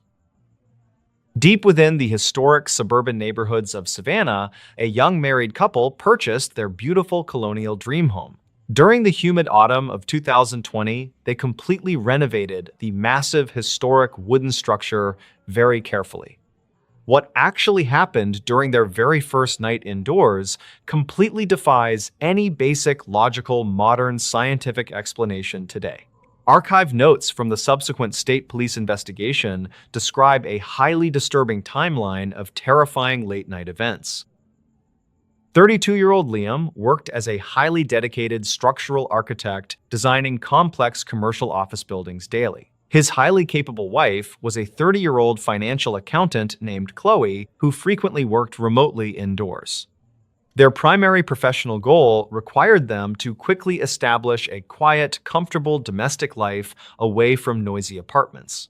The county file from 2009 actually mentioned several highly unusual trespassing complaints regarding this exact property. They officially arrived on October 12th and immediately began carefully unpacking their heavy cardboard boxes in the parlor. The first quiet afternoon passed entirely without any significant dangerous incidents as the exhausted couple arranged their furniture. State records confirm the regional weather forecast predicted clear skies and dropping temperatures for that entire dark night. However, Chloe woke up shortly after midnight because she clearly heard strange, heavy footsteps echoing above their ceiling. She initially assumed a large, heavy animal was aggressively exploring the completely unfinished, dusty, wooden, dark, hidden attic. When she cautiously listened closer, the heavy, rhythmic footsteps instantly ceased completely in the cold, oppressive, silent house. Liam quickly discovered a highly bizarre, locked, heavy wooden door blocking the narrow hallway leading toward the stairs. The strange, unexplainable, heavy door was perfectly solid, and it featured 3 massive modern steel deadbolts installed backwards. Some locals claimed a rogue, eccentric previous owner actively hid dangerous structural damage behind heavily reinforced wooden barricades. Investigators never confirmed those specific wild, unsubstantiated rumors and strictly maintained the property was entirely structurally safe generally. Liam carefully photographed the bizarre locked barricade and noted that the surrounding drywall showed extreme signs of stress. The highly stressful situation escalated drastically during that dark hour when an awful chemical smell suddenly arrived continuously. Reportedly, the foul, suffocating odor tightly resembled burning synthetic plastic mixed heavily with the sharp scent of sulfur. Both dedicated homeowners immediately started coughing violently and aggressively struggling to breathe properly inside their completely sealed bedroom. Liam quickly grabbed his portable emergency radio to call for immediate outside medical assistance, but only received static. Dispatch logs show no emergency distress calls were ever successfully officially recorded by the regional police department then. Suddenly, a massive, unseen, heavy physical force violently shook the solid foundation and violently rattled the thick windows. Liam scrambled frantically toward the dark hallway and desperately aimed his high-powered security flashlight toward the ceiling. The glowing beam instantly revealed an enormous, intense, dark mass standing perfectly still directly behind the stair banister. The strange, dark anomaly lacked any discernible biological features and completely blocked the normal, bright ambient light entirely. Records conflict regarding exactly how long they silently, terrifyingly watched the imposing tall anomaly before it slowly retreated. Chloe frantically, urgently insisted they absolutely needed to completely abandon their newly purchased historic home and run outside. Liam completely strongly agreed, but they soon realized the main electrical breaker panel was constantly displaying erratic sparks. They were effectively hopelessly trapped inside a massive, unforgiving structural maze known for permanently confusing, highly experienced contractors. The desperate, anxious architect decided to blindly, violently run toward the front door, hoping to retrieve his keys. He confidently, blindly sprinted continuously through the freezing dark living room until he eventually physically discovered the entrance. Liam remained entirely, completely, silently hidden behind the thick, solid wooden couch while intensely listening for aggressive movements. Archived notes from Liam stated he repeatedly caught brief, terrifying glimpses of pale, smooth, large objects moving swiftly. Every single time he abruptly, cautiously raised his head to firmly point out the hidden observer, they vanished. Utter physical mental exhaustion eventually heavily forced him to quickly, carefully establish a completely vulnerable, unprotected defensive position. He huddled tightly, safely, against the heavy metal radiator while strongly clutching a heavy steel flashlight for protection. Around 2 in the freezing morning, the surrounding dark, dense house suddenly fell totally dead silent entirely, completely. A deep, guttural, mechanical humming sound slowly, continuously began to violently vibrate through the damp dirt beneath floorboards. Some locals claimed strange underground natural gas releases occasionally plagued the Savannah region, but geologists officially found nothing. Liam frantically, aggressively scanned the pitch-black distant hallway with his heavy flashlight, but the expensive battery died. He silently screamed internally in absolute, sheer, unadulterated terror when a tall, pale, smooth shape casually stepped forward.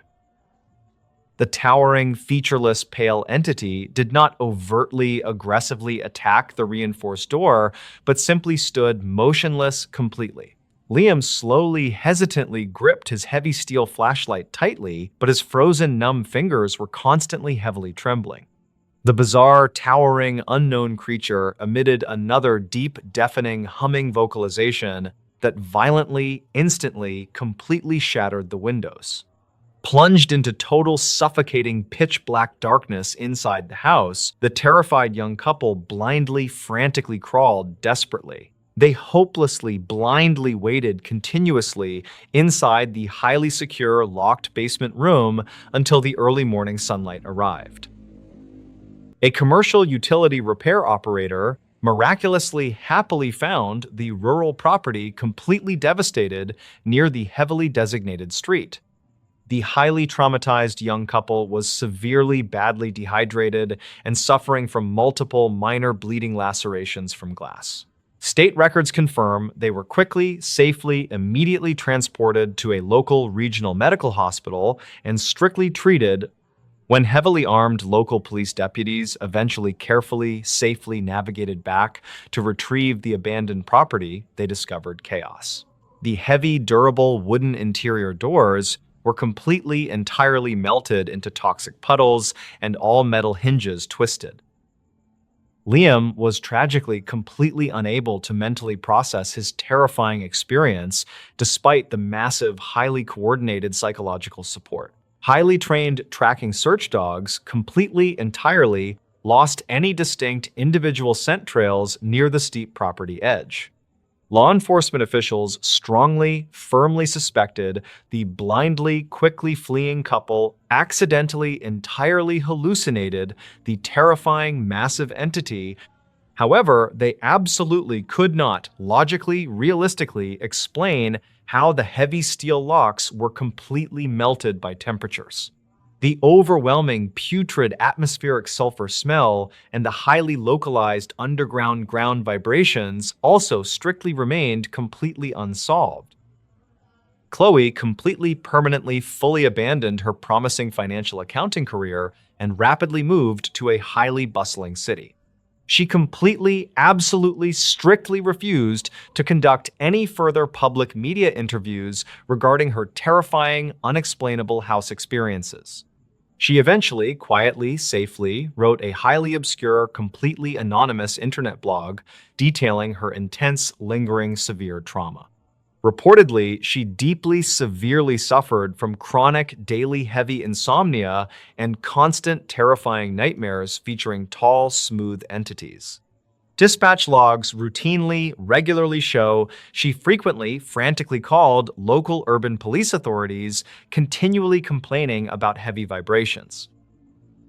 The deep, dark, isolated suburban Savannah house remains mostly completely, thoroughly abandoned and deeply, heavily feared by residents. Experienced local rural real estate agents actively, aggressively, strictly discourage overly ambitious amateur novice buyers from exploring acreage.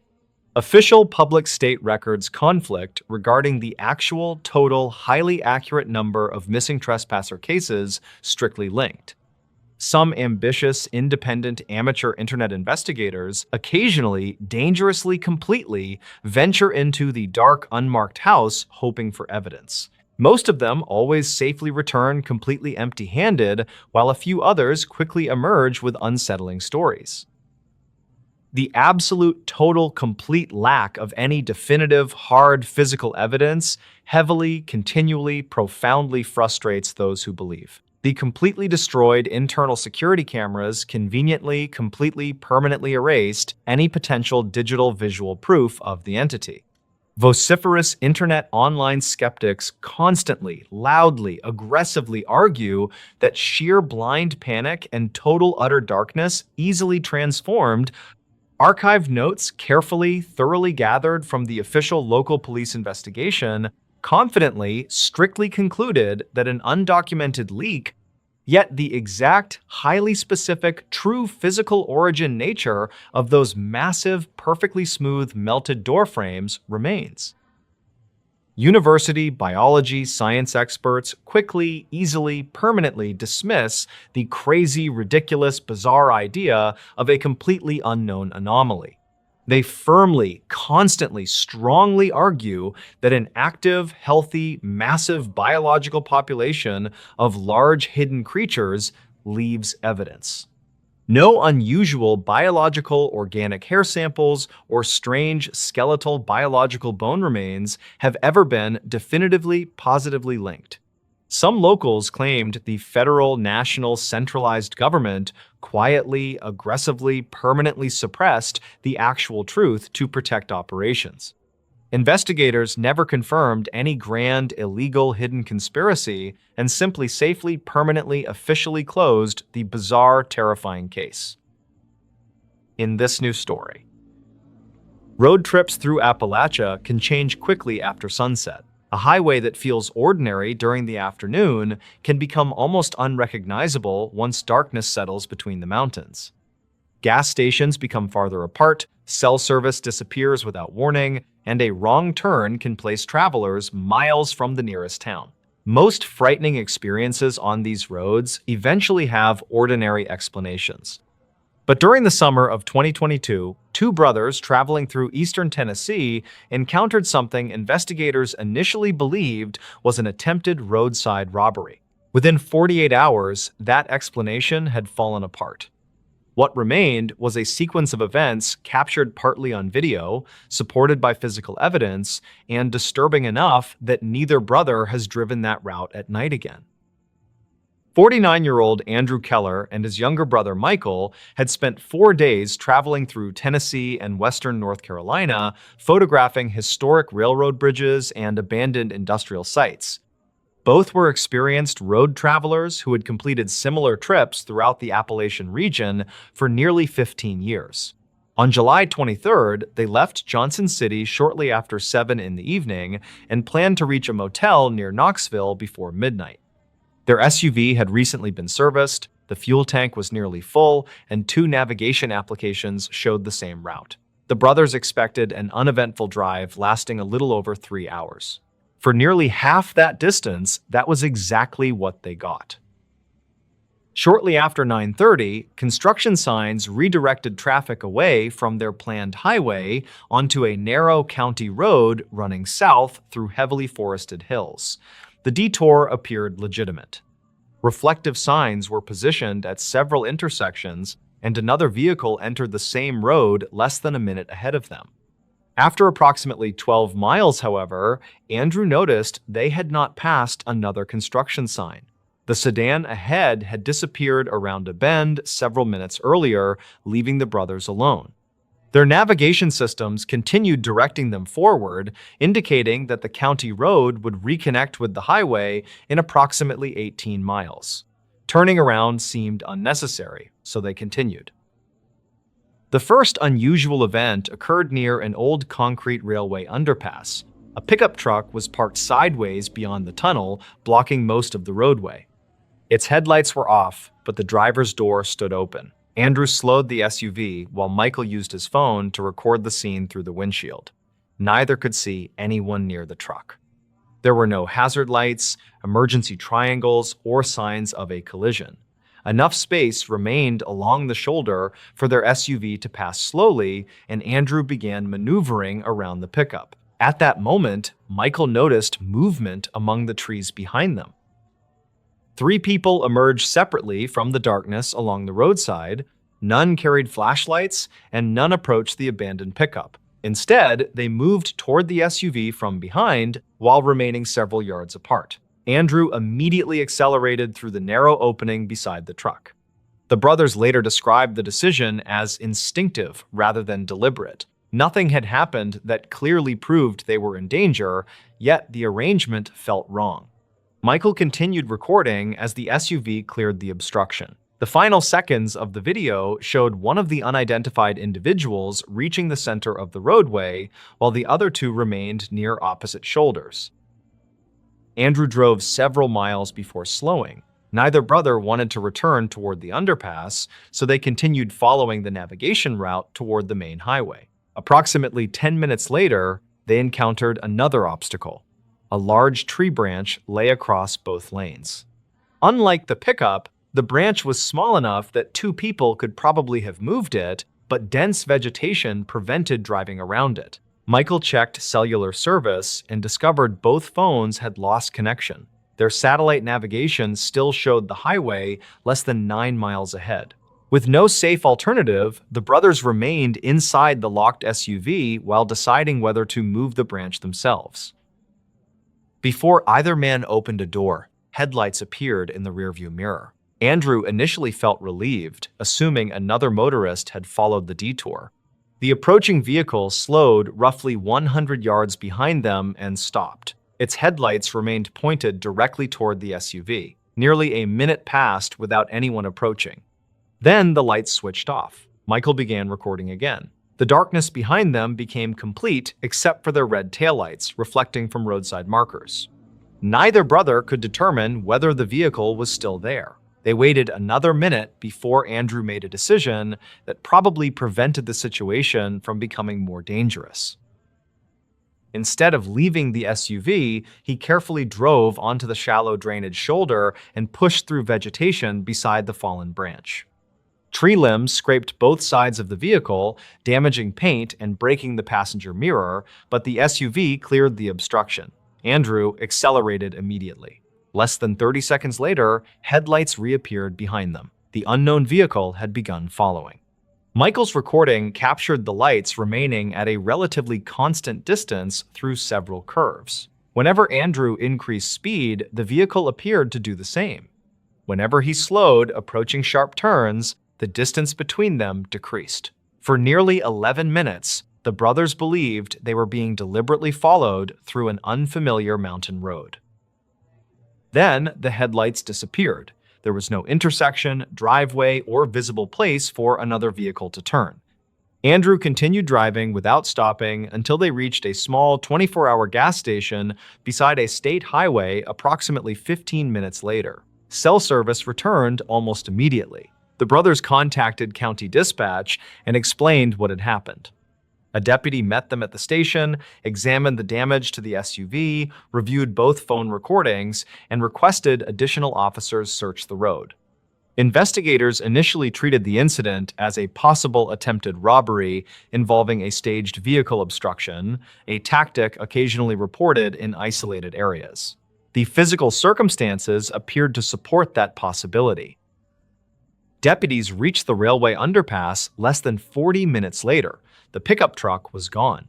Officers found fresh tire impressions on the gravel shoulder, but no abandoned vehicle, personal property, or people nearby. They continued toward the location where the brothers reported encountering the fallen branch. Nothing blocked the roadway. Investigators searched both shoulders, expecting to find broken vegetation where Andrew had driven around the obstruction. Instead, they found no fresh vehicle damage anywhere along that section. When Andrew returned with officers the following morning, he immediately recognized the underpass, but could not identify the location of the fallen branch, despite driving the road twice. The investigation became more confusing when transportation officials reviewed the alleged construction detour. No nighttime roadwork had been scheduled along the brothers' original highway, and the Tennessee Department of Transportation had authorized no detour directing motorists onto the county road. Maintenance crews searched the intersection where Andrew remembered seeing reflective construction signs. None were present. More importantly, fixed traffic cameras recorded the brothers' SUV leaving the highway at 9:37 p.m. Yet footage from the same camera showed no sedan turning onto the county road immediately ahead of them. The vehicle both brothers distinctly remembered following at the beginning of the detour never appeared in the recording.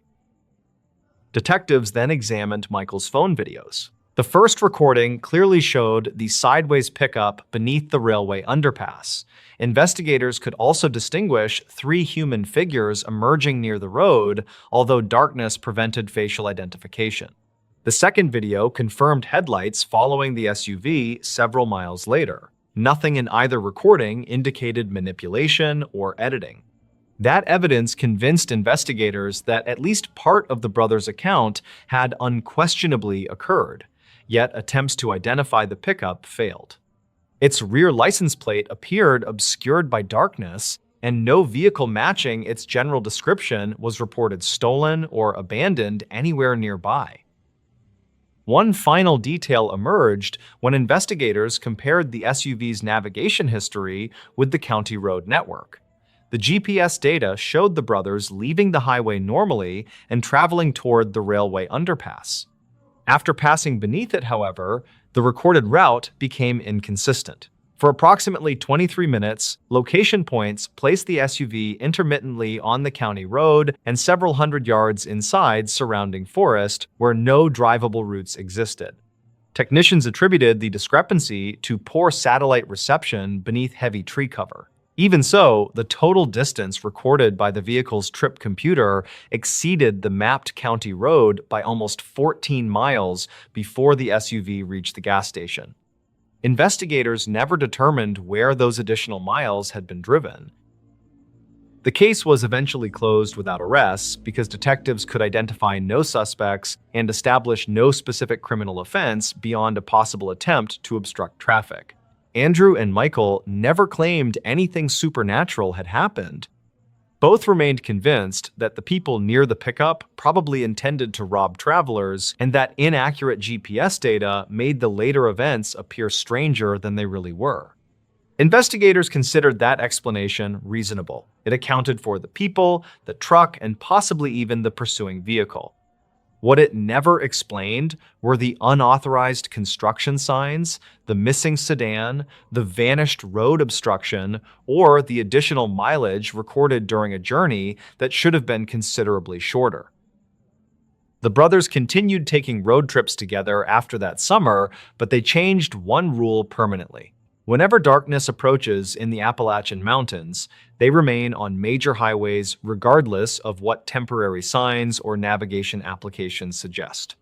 Michael still keeps the original recordings stored on 2 separate drives, although he rarely watches them. The most disturbing moment is not the 3 figures emerging from the trees or the headlights following them through the mountains.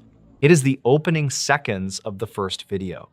Just before Andrew reaches the abandoned pickup, the recording briefly captures the empty road behind them. There is no vehicle visible anywhere in the darkness. Less than 20 minutes later, something was following them from that same direction, and after years of reviewing the journey, neither brother has ever discovered where it came from. What hikers reported deep in the wilderness still doesn't make sense. In late summer of 2011, several unrelated hikers reported nearly identical experiences deep within a remote section of western North Carolina. Their accounts were recorded months apart, yet many details appeared unusually consistent. Dispatch logs, archived ranger notes, and later witness interviews preserved fragments of those reports, though investigators never reached a conclusion that satisfied everyone involved.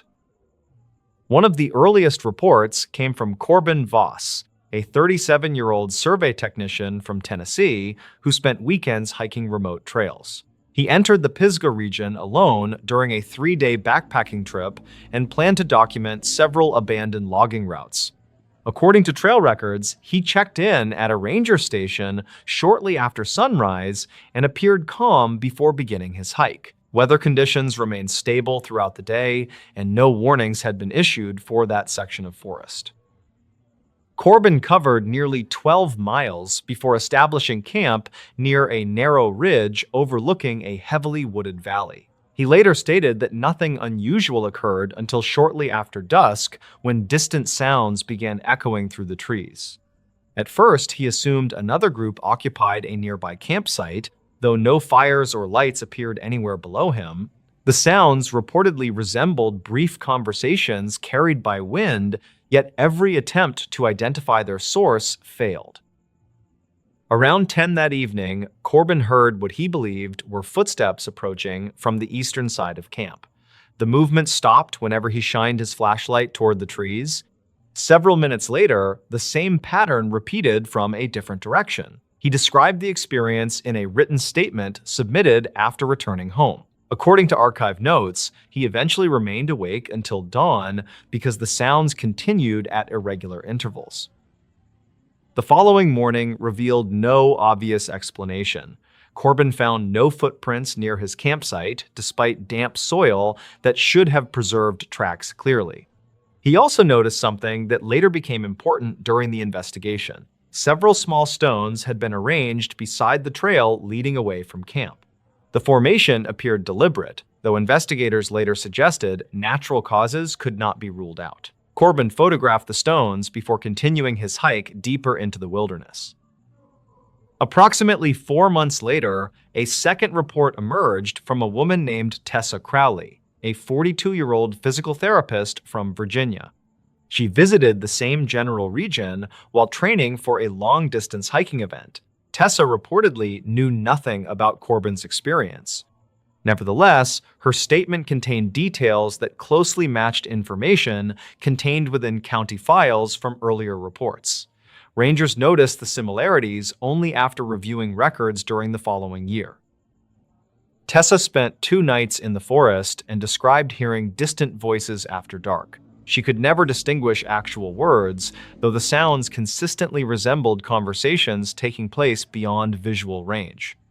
During her second evening, she reportedly heard footsteps circling her campsite for nearly an hour. Whenever she moved toward the noise, complete silence followed immediately. Investigators later confirmed that no other hikers had registered nearby during that period.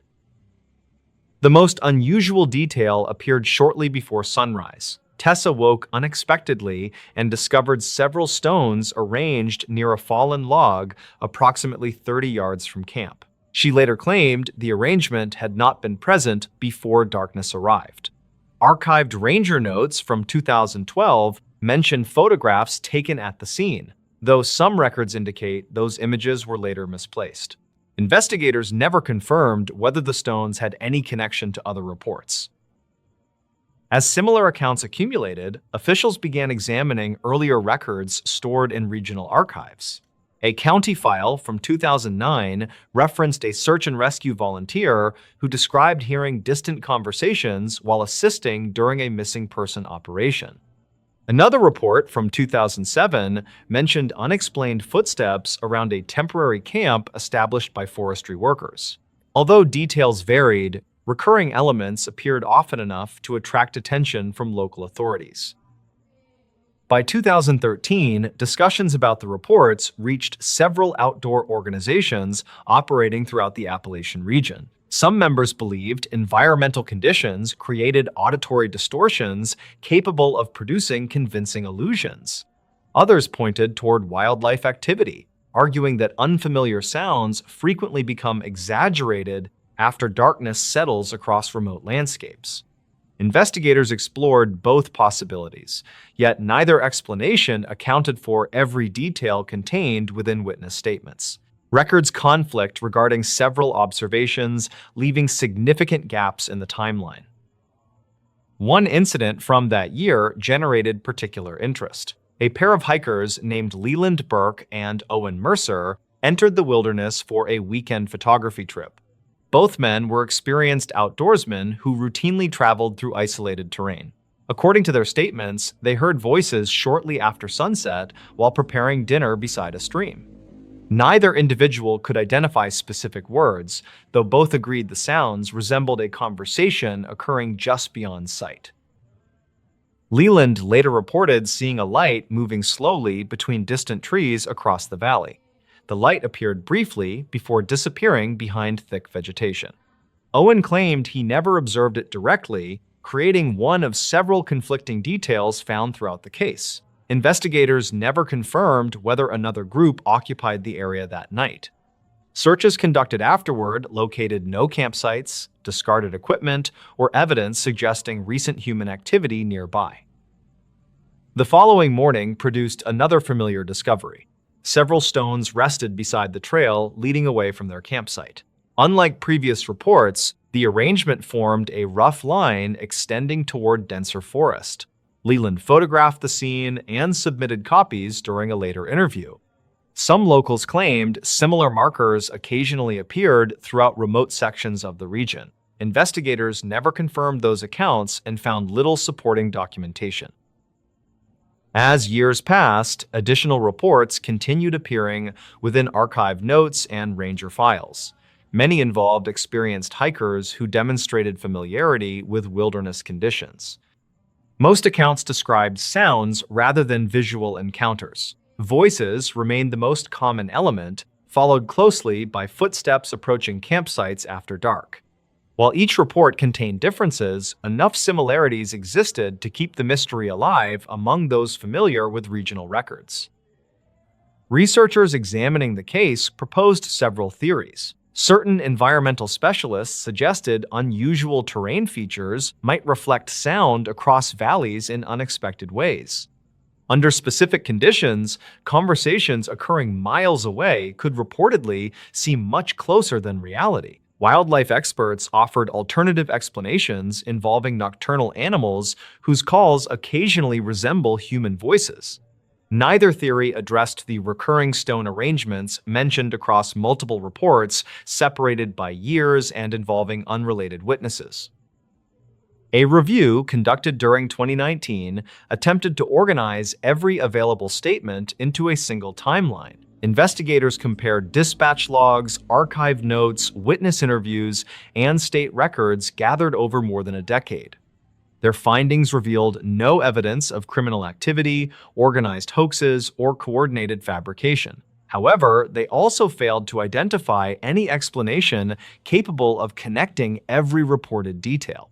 Several key documents referenced observations that could no longer be verified because supporting material had disappeared. Today, hikers continue traveling through the same wilderness without incident every year. Most never experience anything unusual and return home with ordinary stories about mountain views and long trails. Yet, scattered among those routine accounts remain a small number of reports that sound remarkably similar to statements recorded years earlier. Investigators never confirmed what caused the voices, the footsteps, or the carefully placed stones. Deep within that section of forest, what several hikers reported still doesn't make sense.